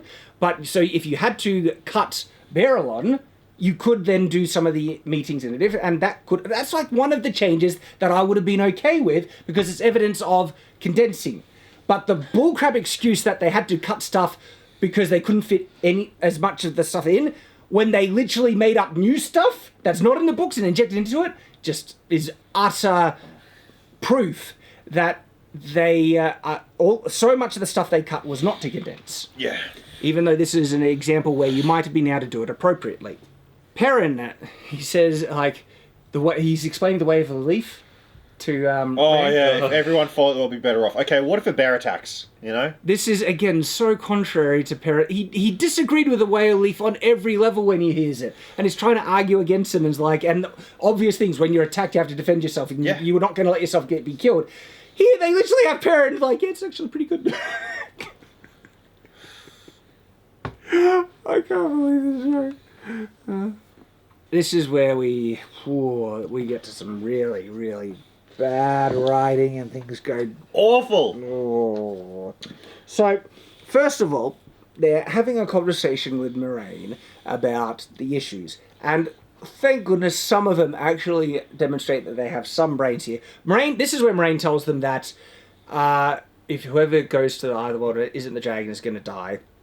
And every time I hear it, it's just such an arbitrary piece of bullcrap. It's like, when I hear that, it's like, okay, what if we just stay outside the door to the Eye of the World? Would that be okay? Like, how close do we need to be? But no, you're just going to die because reasons, which ultimately is going to be subverted, because I guarantee Moraine's not going to die when they go to the Eye of the World. Nope. And Lan probably will be there, and he won't die. None of them will. It's this stupid thing to just try and make conflict in the show, which ultimately is revealing a lot of them to be idiots, especially Moraine, when just you think about it, the shortest time, you think, this doesn't really, why would they all die? Like, they're just going to be caught between two forces of power. It's like, and what does going to the Eye of the World mean? Because, again, they could all help each other to get most of the way there, and then, all right, one at a time, maybe? And again, without them knowing who the dragon is, I know they supposedly know at the end of this episode, but at this point, they don't know, and they just think it's we all have to go to determine. If you really didn't know, and the only way to find out is whoever can actually end up trying to fight the Dark One, you'll probably go in one at a time and hope that you get lucky. But even then, the chances are fewer of them might get caught in the crossfire. Like, you just get close, and it's like, all right, let's draw straws. Let's do something fair. Let's figure out if it's one of us, and send in one at a time. And look, even if it's the first one, they'll be really heartbroken that they died and everything. But if it's the second or third, at least whoever's after it, well, their lives would be saved. I mean, there's no discussing, with Moraine anyway. But thank goodness that Perrin actually says we don't even know if we're going to be the dragon. Moraine says one of the most dumb bullcrap lines, it's easy to use doubt as a crutch, but the first step in surrendering to the Dark One is... It's like, this isn't doubt. These are logical and fair objections to your bullcrap claim that one of them is the dragon, and that you expect most of them to go to the Eye of the World and die! Just be a bit... It's like, oh, you're saying don't doubt me on that. Like, you're asking what? 3 out of 4 of us to die and not have a problem with this, you friggin' bitch. I'm sorry, I should encourage you. Figure out what the yeah, I You know, say it but you every gotta- time. Hey, at least I'm using the But beer, she not the really stick. is. I can't believe And also, when Naive is like, guys, stop arguing over her like she's a prize. I'm sorry, Naive, that you aren't as sought after or desirable to Rand or Perrin. Although I think she is, because Egwene to me is just unbearable. Yeah. She reminds me of people I don't like in real life. Same. She's a cow, an entitled, arrogant cow in this show. So they've assassinated Egwene too. Geez, Moraine looks awful in this as a character, like really bad. And then, anyway.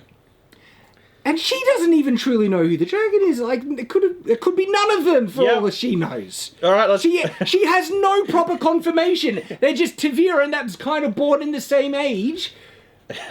It's like another turning the wheel. She gets them all killed. Oh, let's go find another 5 different teenagers. And the book works so much better, because in the book, she didn't need the dragon, but something was happening in the Eye of the World, and by bringing 3 Taviran with her, that would greatly more affect the possibility of a possible outcome. They would help her, so you bring in more, and the hopes that none of them would die and they'd be able to subvert whatever the Dark One's plan was. Gee, that makes so much more sense. And it works so much better, and through doing that, that enables her to figure out who the dragon is. This is so retarded, because now she needs the dragon arbitrarily because that's just the way they wanted to do the Eye of the World bullcrap, and she doesn't know, but she knows it's one of them. How? We've given no good reason for it. Good question. But she doesn't know who among them, so she's willing to let others die. Like, innocents die, when there's other options that could at least mitigate and save some of their lives, but no, we're going to sacrifice you all. And what did she say? You should be willing to sacrifice them all to save, like... Something very selfish. So, I understand if the stakes are, like, the world is at stake, right? Yes, if you have to sacrifice some people, that's unavoidable. Most people would understand that's an acceptable trade to save the world. But, this is where it becomes evil. If you could have saved the world without sacrificing any innocent lives, and you choose the option that knowingly will get more people killed, that is evil. Yep. And it's not justified, and it's what Moraine is friggin' doing here, you stupid moron. Yep. Alright? And so... No good ever came from sacrificing another person.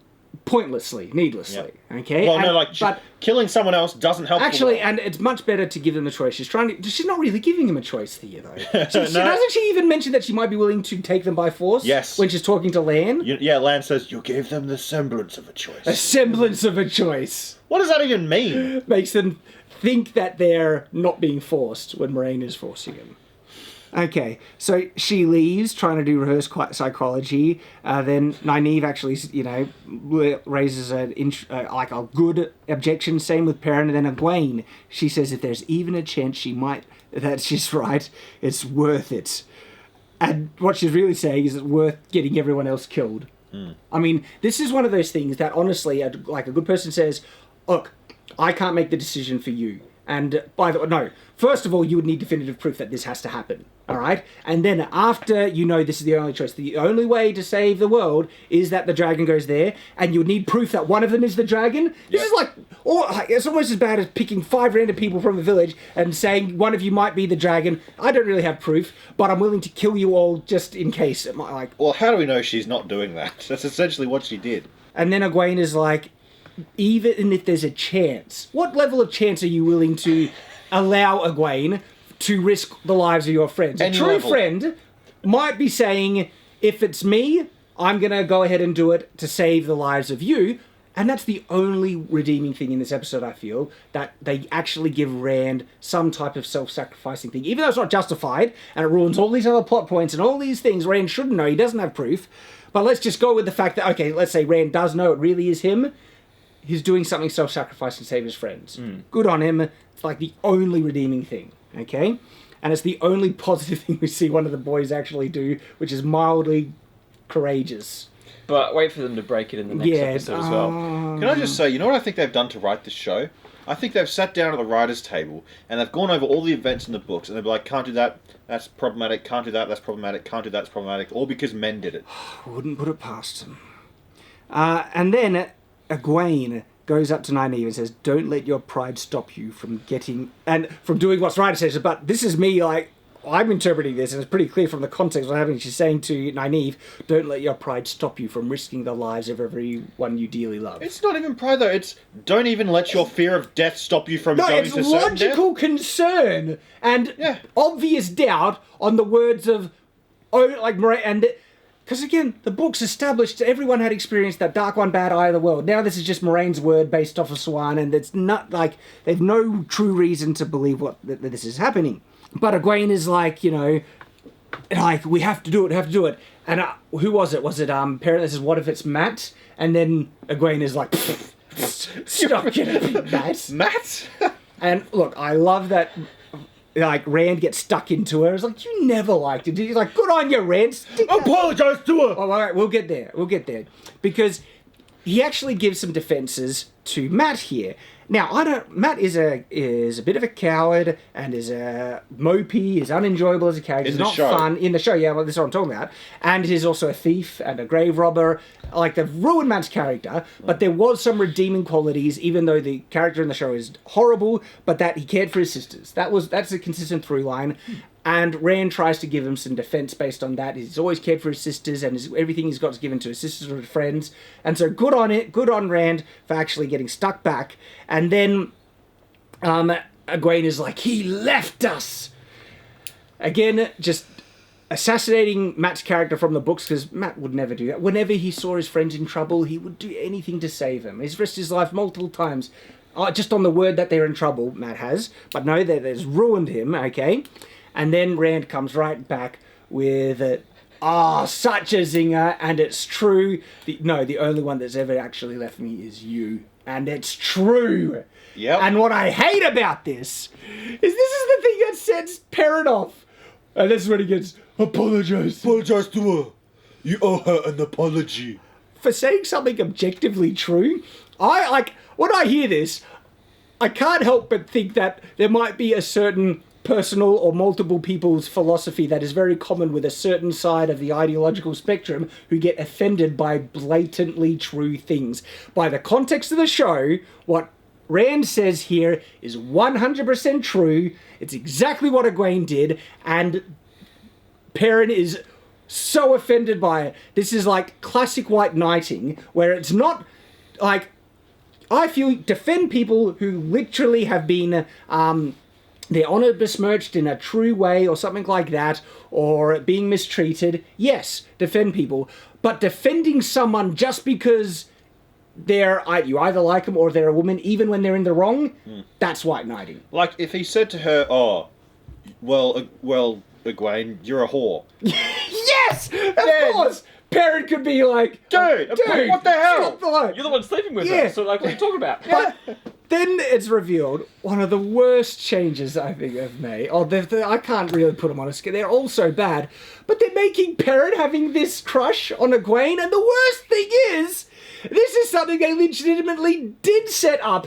Because now when they contextualize... Barely. Remember in the review of episode 1, I said there's a weird thing about his relationship with his wife. I don't know what it's meaning. It's like he's not fully into her and is forcing himself to believe his... I said that in the first episode. So they did convey that accurately. And now it's revealed exactly why It's that Perrin does like Egwene, and if they're trying to say Perrin denies it, but this is the context of the show is confirmed that he does. He is always giving eyes to Egwene when they're with the Tinkers. When Rand was snuggling up with Egwene in the ways, Perrin is literally in the background watching them like. Perrin does like Egwene, and it's so pathetic. It makes Perrin look like this simp. And you know what this means? What? It means Perrin knowingly married someone that he did not love. Oh, yeah. Who loved him. What a douche. That is... Apologise to her. I'm speechless. That's evil. That is so wrong. That's one of the... So emotionally destructive and cruel. It is profoundly cruel to do to someone. And they're saying Perrin did this to the poor wife. He ended up... What are you doing? Perrin is one of the kindest, gentlest characters in the books, and you've just made him one of the biggest douches in existence by this. Douche. Like, that's a bordering evil thing. I can't You marry believe someone, it. and you do that to him. Like, he's trying to convince himself that he loves his wife that died, which we know he doesn't by the context of everything that they're showing in the show, and he feels really guilty because now that she's dead, he might give him a second chance with Egwene. We don't even know her name. And now it's almost like they're trying to make Perrin doubt or wonder if he did it on purpose because he wanted to get out of the thing.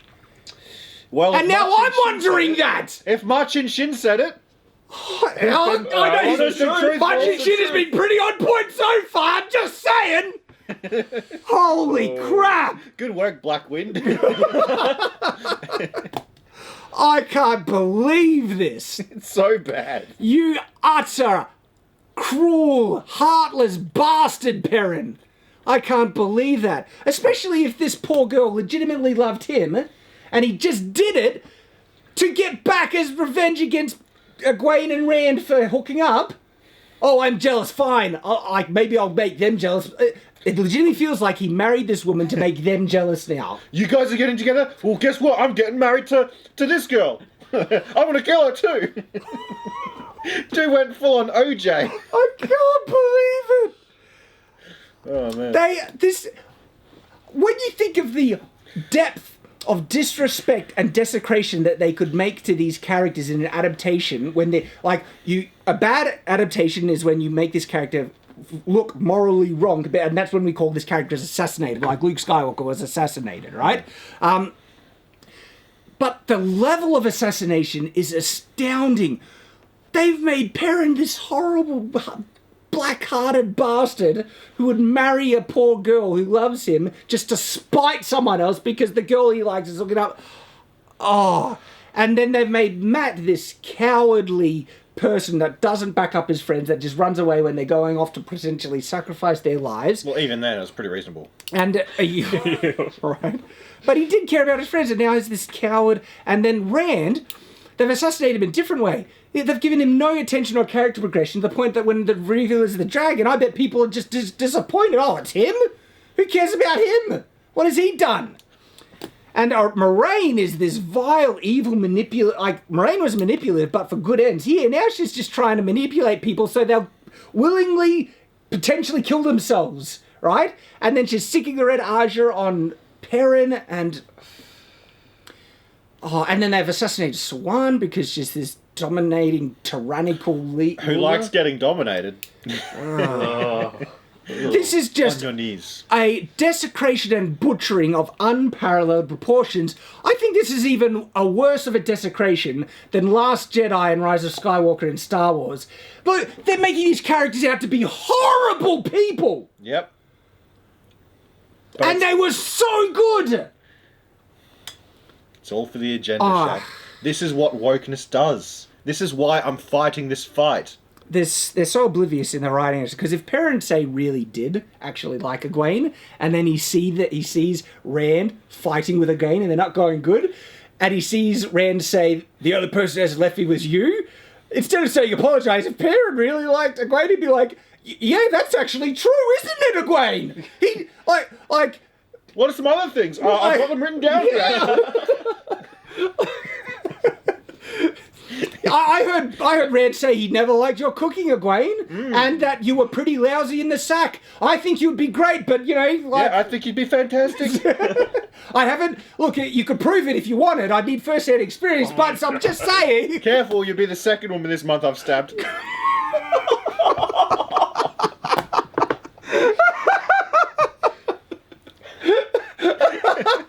Perrin, the slayer of women. Well,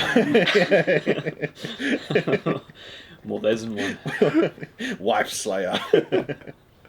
Oh man. But no, seriously, if you really like Perrin, if Perrin really likes Egwene, and he sees them potentially breaking up, but he thinks, defend woman at all costs because woman good, I like woman, and even though she's objectively in the wrong, just say, instead of you left Rand, he would be like, Rand, she needed to go to the White Tower and you weren't willing to go. You're not supporting the woman. But that's so simpy as well. Oh gosh.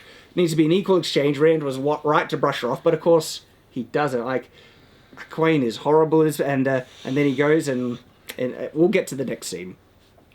So what's frustrating about this, right, is that this... It ruins it. They have this stupid YA bullcrap love triangle. Are they trying to do Twilight here or something? Yes. Well, I mean, they've got the guy who's a wolf. And you have the pale guy. Oh my god. Yeah, the wolf guy and the guy with strange unnatural powers. All this time we thought they were trying to adapt, what do you call it, Wheel of Time. They're actually trying to adapt Twilight. Yeah, they were trying to make a Game of Thrones. They just want Twilight Wheel now. of Twilight. And it's frustrating because this is going to mess up Perrin's future arc, and Perrin's actual love interest and becomes his wife. The progression of that relationship is awesome, and they've already ruined Perrin, but Perrin is this gentle person that likes to help people out and everything, and he doesn't like arguing. And so the great thing about his future relationship is that he has to learn to stand up for himself, because the girl that he ends up being interested in hates weak men. It's in their culture, and that a man that will not stand up to any woman is a weak man. But more specifically, a man that won't stand up to a woman is a man that thinks the woman is weak and not a worthy opponent. Essentially, They have such pride in themselves as women that a man better treat them with the respect that they would treat other men and stand up. And Perrin is so gentle and forgiving that. It's great. So she starts getting stuck into him, right? And there's this one look. It's so good, and they probably won't even get this far in the show. Do you mind if I just share this thing? Well, in the show, the first woman he had as an opponent, he did end up. But in the books, right? This girl's getting stuck into him, and Perrin's getting angry, but he's trying to be holding his anger, everything, and he eventually gets pushed so hard he snaps and he grabs her, puts him over her knee, and spanks her. And the thing is, she loved it because it showed that he was willing to treat her seriously and push back and put her in her place, because if he didn't, she felt that meant he thought she was weak. And when he stood up to her, he showed that not only was he physically strong, which he really liked, but he was mentally strong and was willing to... And she was being a cow, like a legitimate cow, and I think she knew it, and she got what she deserved in it, and she kind of liked that he put her in her place. Sure, that's why she liked it. But some women are just into that. But later on, it takes ages for Perrin to actually realise that that his wife needs him to fight her. When she starts getting stuck into him, she expects him to get back into her, otherwise he thinks she's weak. And he has to learn how to just handle this relationship, and that's what I love, because in relationships you do need to learn how to deal with this other person that you love. Well, sorry, go. I was just going to say, that's the kind of girl that I like. I like a girl who gets stuck into me, because I'm a cheeky little bastard, okay? Well, maybe not little, but I'm a cheeky bastard, okay? I love it when they're cheeky back. That gets me going. What's really interesting about Perrin's whole arc, it's essentially in the books of him learning not to be a simp and to stand up to but to stand up to women as well, and to not let... but again, because it's also this other thing that he does think, you know, he needs to be careful with women. They could be too emotional and things, and he doesn't want to upset them and stuff. And that insults this girl because, like, you think I can't, like, you know, I'm worried about you upset, like, you know. Yeah. Don't treat me so weak. And again, Robert Jordan, how clever is this kind of relationship dynamic, right? Smart. Really, really good. And it's probably going to be ruined in the book now because Perrin is this just... He is way more simpy than he ever was and is just like this... what's the word where they're just, you know, looking at the girl they like and knowing that they can never do anything to get them and they don't have the confidence to... It's just really weak. Incel? And there's a bit Not like even that. Oh, like... gosh. And then, of course, so they have that confrontation, and that's when Nynaeve's like, I'm sick of you fighting over her like someone you can win. Where did that come from? Where? They haven't been like, Perrin has been eyeing, but he hasn't been fighting. Like, there hasn't been this battle for Egwene's affections.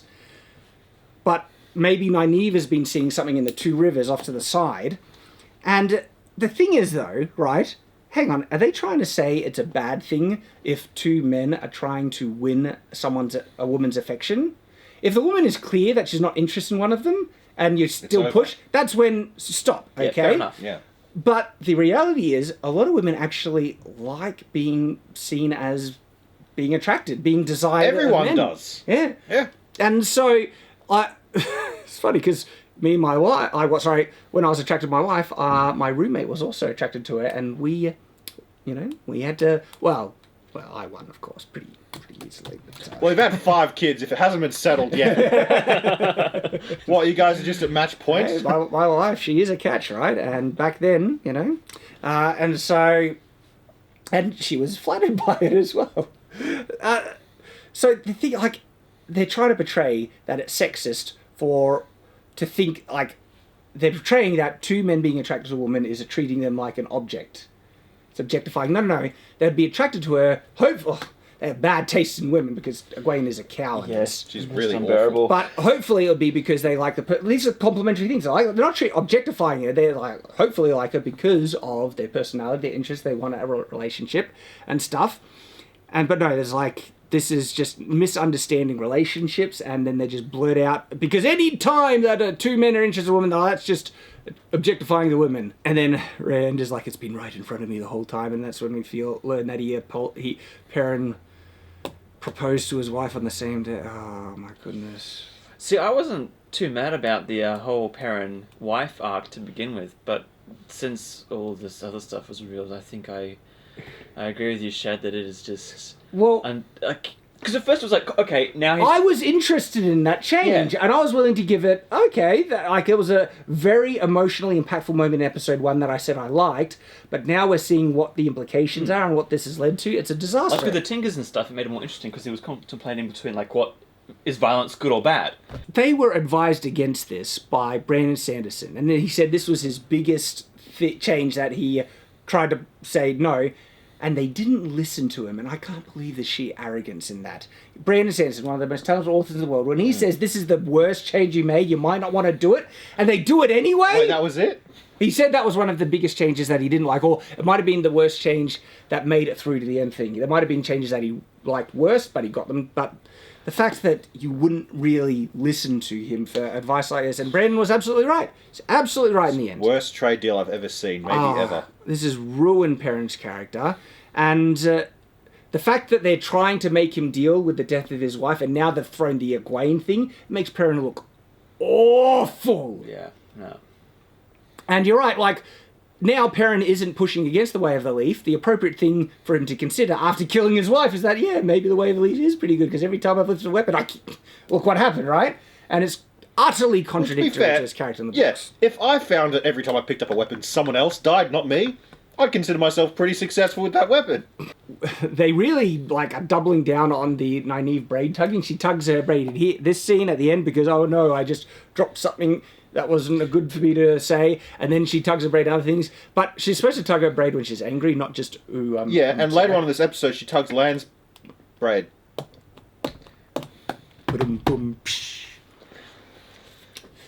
You love him. We know you love him. Innuendo. All right, so then Nynaeve's like, I gotta get out of here. And so she starts stalking Lan. I've just upset everyone in this room. Time to stalk Lan. Now, if a guy did it, that would be inappropriate. Would it though?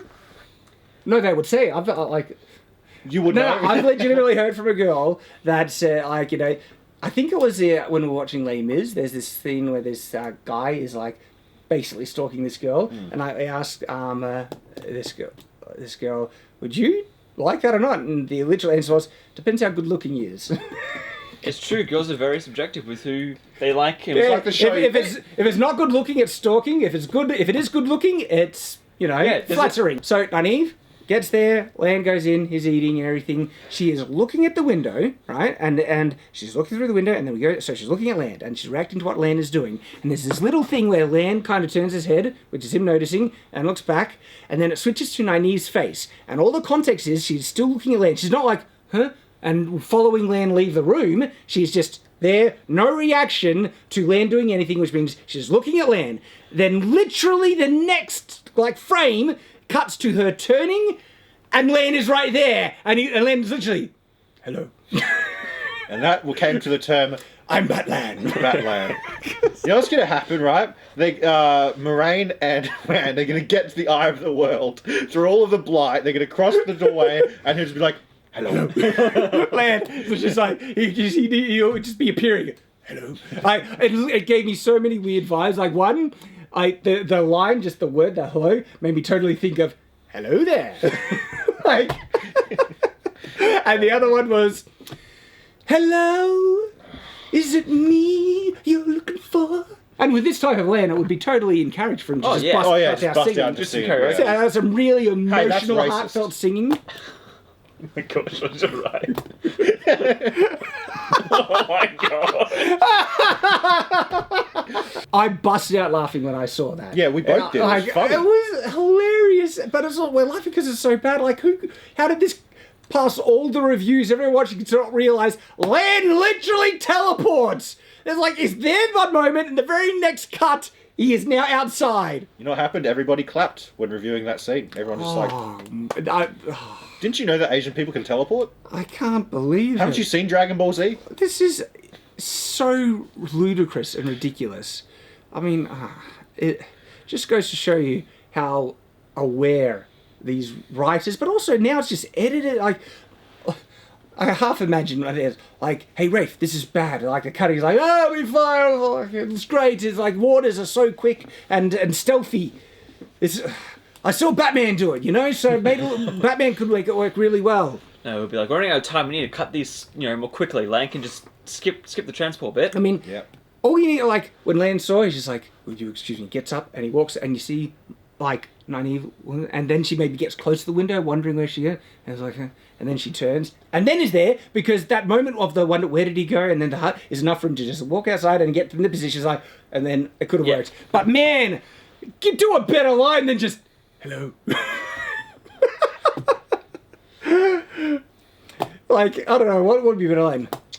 Do you enjoy the view? You like what you see? Do you want to join us? I don't know. Yeah, even just saying, do you want to join us? Yeah, like... That sounds way more natural than... Hello.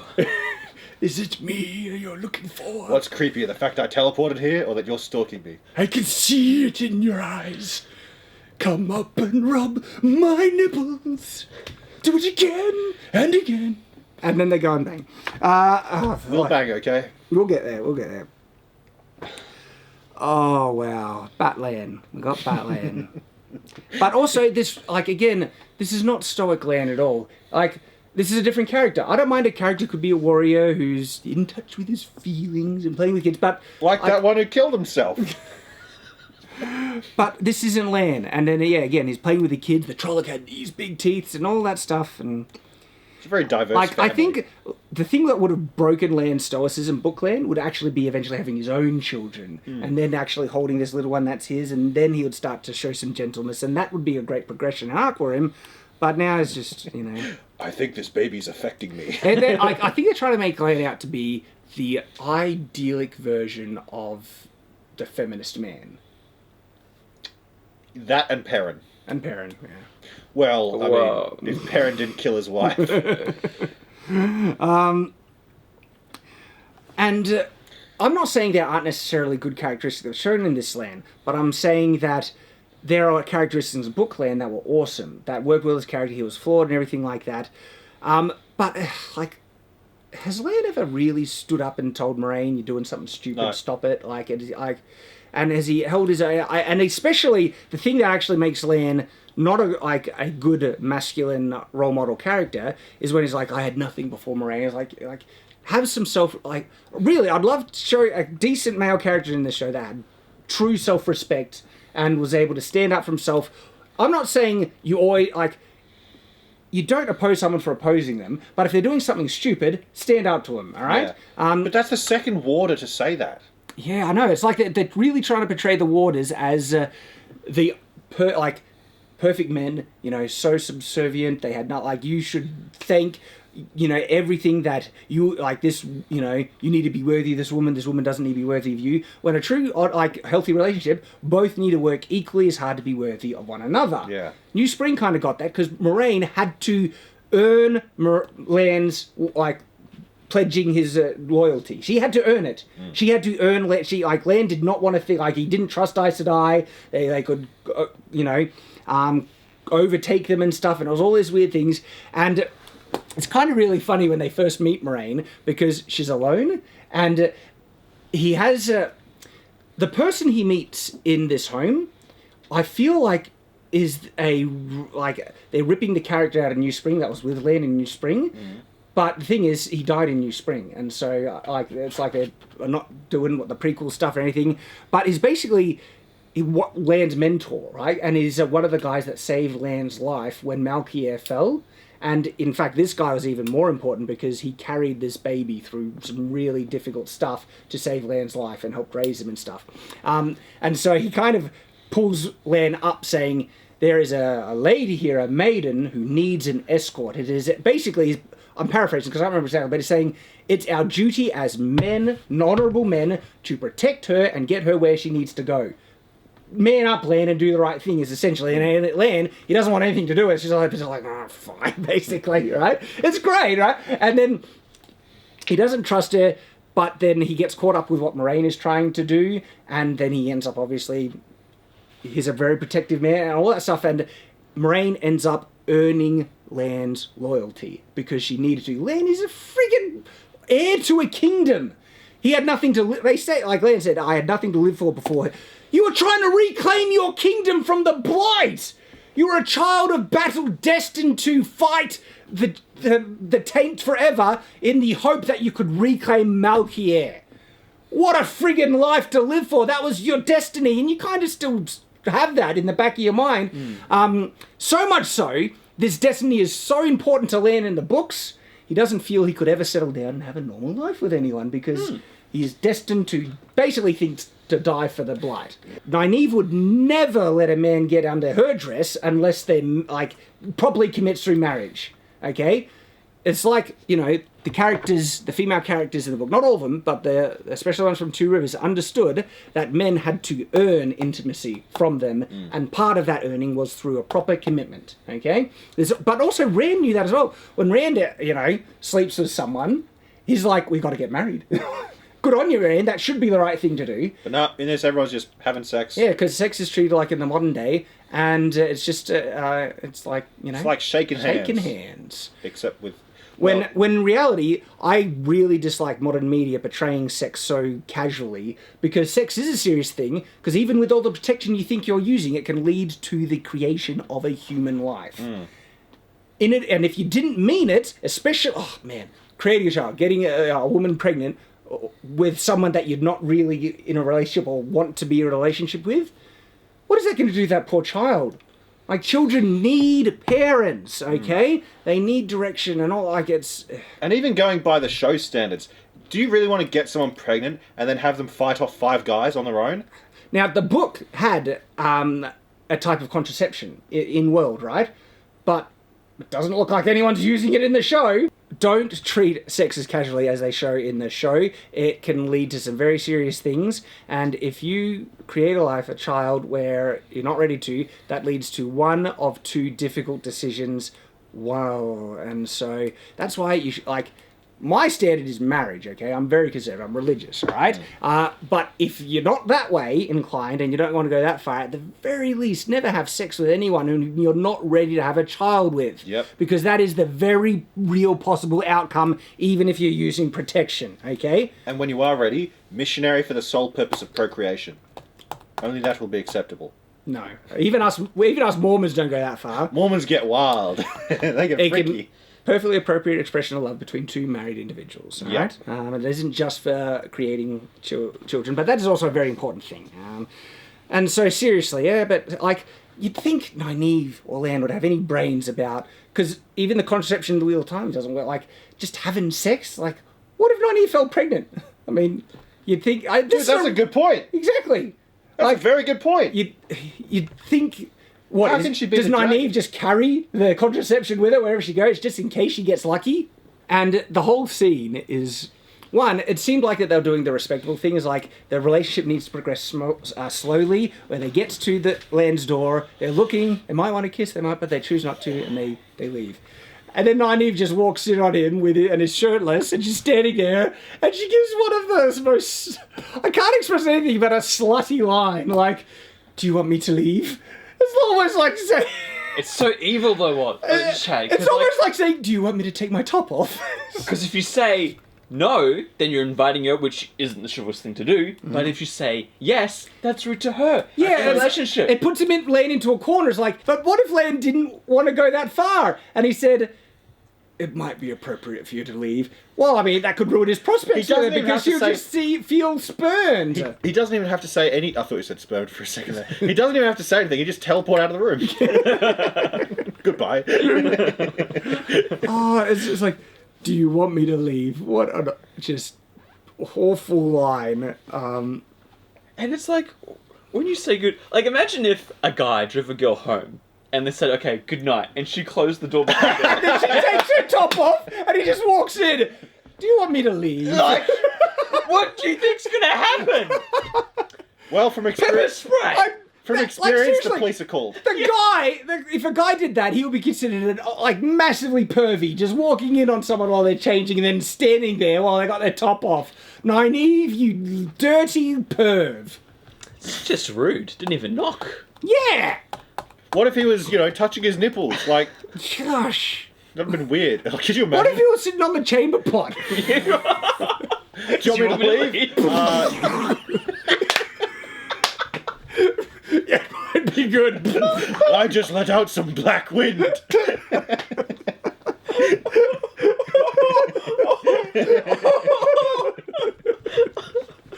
Oh, that should have been the like. That stuff belongs in the blight.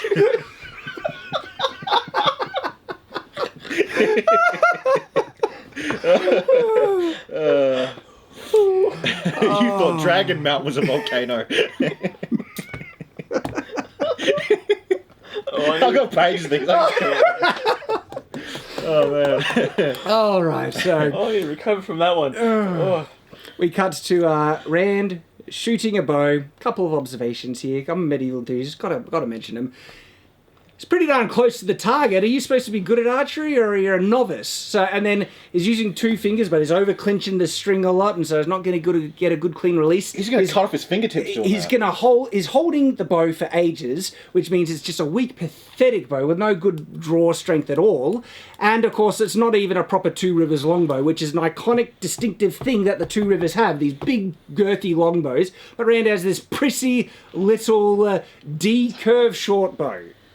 And I've seen you draw big bows, Shad, and you go. Yeah. Like, it is intimidating. I've but seen he was him- just going. Yeah, I've seen Shad handle his shaft, and boy, is it impressive. So I would love to see a show that actually showed proper, difficulty in drawing out a war bow, because it conveys power, doesn't it? Yeah. Like this has got some serious punch, but it's just standing there like, pew, pew, It's pathetically weak. Got to comment on that, yeah. So the archery is letting me down in a big way. But then Egwene comes, right? And get this, her line is, I've been waiting for a full hour for you to come back and apologise. Like, seriously, I've been waiting for a full hour for you to come back and lick my boot. You know what I'd say to that?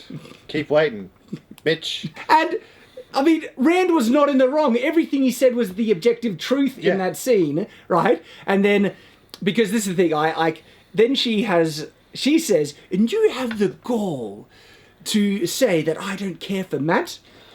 Just saying, going off what we objectively saw, I was like, Matt wouldn't be the Dragon Reborn, and he left us. All that's like, there's been no sign that you care for Matt at all. So for me, as just an outside viewer, it's like, yeah, Rand is perfectly... But she's like, how dare you even say that? How dare you? She said that to me while I'm practicing archery. I have another target. So I'm like, don't apologise, Rand. But of course he does. He does. I'm sorry. Oh, but not only does he apologise, I'm sorry. I was just scared. And he's crying again, you know. Where's the tear come from? It's only like this wet line. I really think they put a drop. And you can get into it. You can see it going through his makeup too. You ever noticed that? No, I didn't. And so look, the next exchange, right? Egwene she doesn't really apologise, but she tries to make up what she did. Is like, I was wrong before. I would never leave you. Okay. And this exchange, like, if you actually try and analyse the relationship, this is her finally showing some expression that the relationship with Rand means something to her, to the point where now she has finally admitted that her desire for her career is not more important than the man she's supposed to love, which should be the case, you'd think. Well, technically, what happened, right? She said, wait, no, didn't Rand say you'd make an excellent Aes Sedai, I'll be your water, or something like that? No, he said... So I don't know how it led up, but she said, I wouldn't leave without you. But that, to me, is her offering that she wouldn't leave him. And then Rand is like, but you need to be an Aes Sedai. And then he's willing to go with her now because she has expressed the thing that she wouldn't leave without him. Which is, all right, that's working a little bit better. But then when he goes further to be like a warder, I cannot remember if Rand was thinking that it'd ever be a warder to Egwene because it was knowing that she was going to be an Aes Sedai. But they were all real cagey about being a warder, and with the way that the warders are being depicted in the show, you do not want to be a warder, Rand. When he said that, because I was thinking of this in the show content, I was like, oh, don't. But then I think they kiss and then they go and bang again, of course, because Yep. Every time. No, like it's They not. hadn't shook hands that day, so... Egwene is just coming off awful in this. Throughout the whole show, she's been really presumptuous, like, I'm so special, I'm going to be right. She's talking down to when they're wrong, it's like... Now, the thing is, Egwene did talk down and try and tell the guys, put them in their place, like, you're such a woolhead, Rand, and stuff like that. But it came from... The books made it seem like a more innocent kind of frustration and stuff, like she doesn't understand boys, and the boys would complain about her, okay? But this is like, no, I'm sorry, I'm in the wrong, you're right, Egwene. You're so special, Egwene. I mean, it was funny when Egwene and Nynaeve went to see Siwan, the Unland Seat, and it's like, you're the most powerful channel in the world. And Egwene's like, yeah, it's me. And there's like, Nynaeve's just like, mm. But again, it makes Egwene look so arront. It's like, I'm so special. She's unbreakable, remember? Yeah. Especially that, I'll come back and destroy you. Yeah, like, she's got a knife to her throat, I'll come back in the After next life. previously pissing her pants. And then teleporting out of her chair and taking the kill away from Perrin's strong moment. And before people stop and say, no, she burnt her way out, we've already established that teleportation is perfectly possible with this episode. There's no indication that she burnt her way out at all. Did the show show smoke? Did it show any burning or anything, or even looking like she's only helping Perrin? And then the context of the show also shows that Perrin needed his strength to still rip free of those bonds after the burning. Yep. And then when he's there, suddenly she just appears. She teleports out of the chair. So, and then especially in this episode where Egwene is just like hating on Matt and then telling everyone needs to kill themselves because there's 1% chance that we need to, and then you need to apologise to me. And it's like, Rand, run to the hills. But anyway, we go to the scene of... He actually did. Well, yeah! Nynaeve, after she's tugging on her brain, after she has sex, it's like, she must not have liked it very much. And then, well, I can't make any comment, actually. So, then she has a conversation about Lan, and this was your point, wasn't it, Nathan? Yeah, it's like after they've been there, she's like, so where are you from? Yeah. Do you have any family? What are your hobbies and interests? Tell me about yourself. Yeah, oh, yeah, that's After right. we've slept together. That's After what I've you call- come into your room and said, do you want me to leave? Then you get to know them after the fact. Well, that's the thing. It's you shoot first and ask questions later. Like, that is... What if he said, like, yeah, I'm a murderer, I Yeah. love people, I have 5 children of my own. I'm married. I used to be a woman. Like, so many things that you probably should have asked before. But sex is considered so casual, especially a lot of people in the modern day, and we think that's a bad thing. Sex is a serious commitment that can lead to very serious things like the creation of a child and stuff, and you should do it very seriously, especially with the only person you intend to want to have a child with. So you should know the person pretty well and have a healthy relationship with before you jump into that. And this just shows the reflection of the modern world, where it's like she doesn't even know his back too much about him. He could be this like horrible things under the surface, and she wouldn't know. What's that thing in the about the end of days? Like sins would be treated as virtues, something like that. Yeah. And meanwhile, the entire world. Anyway, And then she finds out that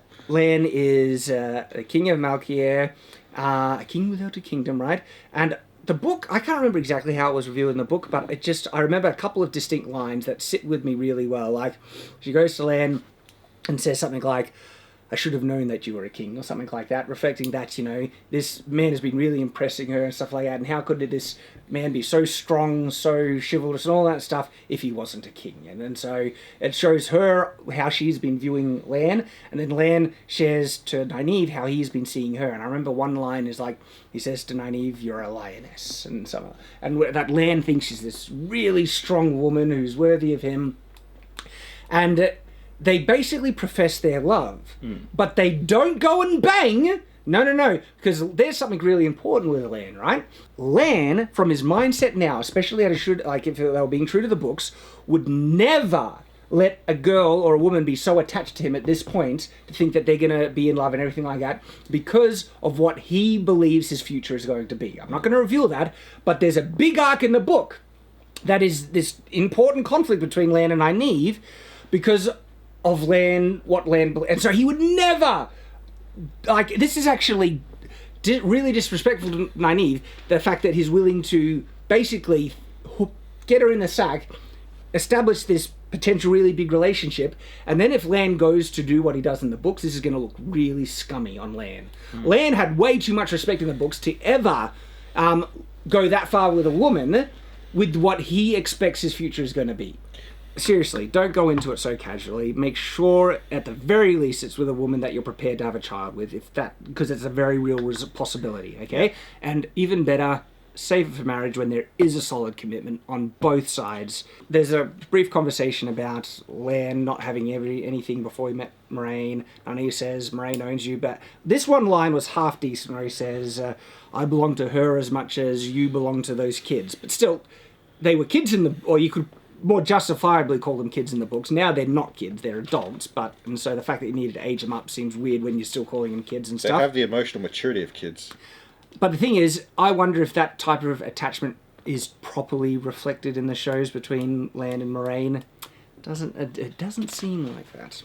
It cuts back, Rand gets up after having the sexes and goes outside to shoot the arrow more, and this is the reveal. And they try to do the flash, like, the scene where Rand was dragging Tam to Emmons Field, gee, it's such a missed opportunity. That could have been such a powerfully intense scene but now it's just given token appearance as a flashback, and that's when it's the reveal that the baby on Dragon Mount, that Rand, Tam might not be his father.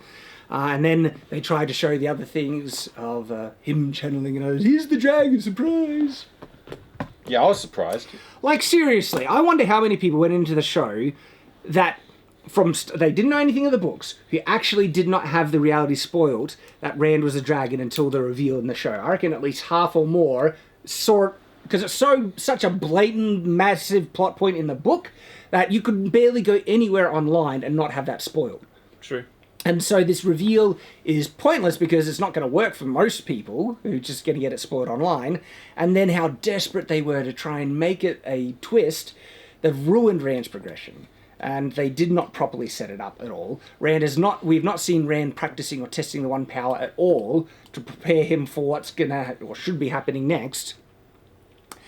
And all of that. And so we've already covered the whole stuff with the dragon. We started with it, so I don't need to go over that. But then anyway, he goes to Min, and Min's vision. This is where it's shown in the show that Min's visions are very different to Min's visions in the books. In the books, she would see symbols that she might not know, but they were symbolic representation of something important in the future of a person's life, and the person would trigger them. Okay? She does not have the gift of foretelling, where she would have a vision just out in the air in the open. Sometimes she would see a person and know with clarity what the symbols meant, almost sometimes to the point that you are going to marry this person here, or you will die here. Like, she can get pretty strong impressions, but she needs to look at someone to get them. In the show, she says that she had her first vision was this random vision of Rand's birth, basically. She said that there was blood and snow, child giving birth, and that child was impossible. I was like, what does that actually mean? It's not actually confirmation of the dragon, Rand. Rand is kind of taking this as also confirmation of the dragon. Well, tell you what, I mean, his mother fighting off 5 dudes while giving birth, that is pretty impossible. You're right, it is impossible. I wonder if that's the thing. There's a reference to 3 beautiful women. Now, that does mean that I had a concern, and I'm glad I'm wrong about this. It might be changing a relationship in the future. Doesn't look like they're going to do that, I hope. But no, like the showrunner's already said, that is not interested in polygamy, but more polyamory. Was that it? So he wants to change things because he finds other things more sexy. They have this kind of step reveal where they think Rand is going to a door and knock on the door, and it's actually, Perrin, and then so there's a split thing. But they've made things so weird between Perrin and Egwene now. When Perrin walks in, it's just it was awkward in the scene. It felt awkward. Like, gosh, and how are they gonna have Perrin move? And Perrin, they've ruined him so much. But then they're like, "Where's Rand?" And it turns out Rand went to Moraine and said, "It's me." Like, ruining the progression of what.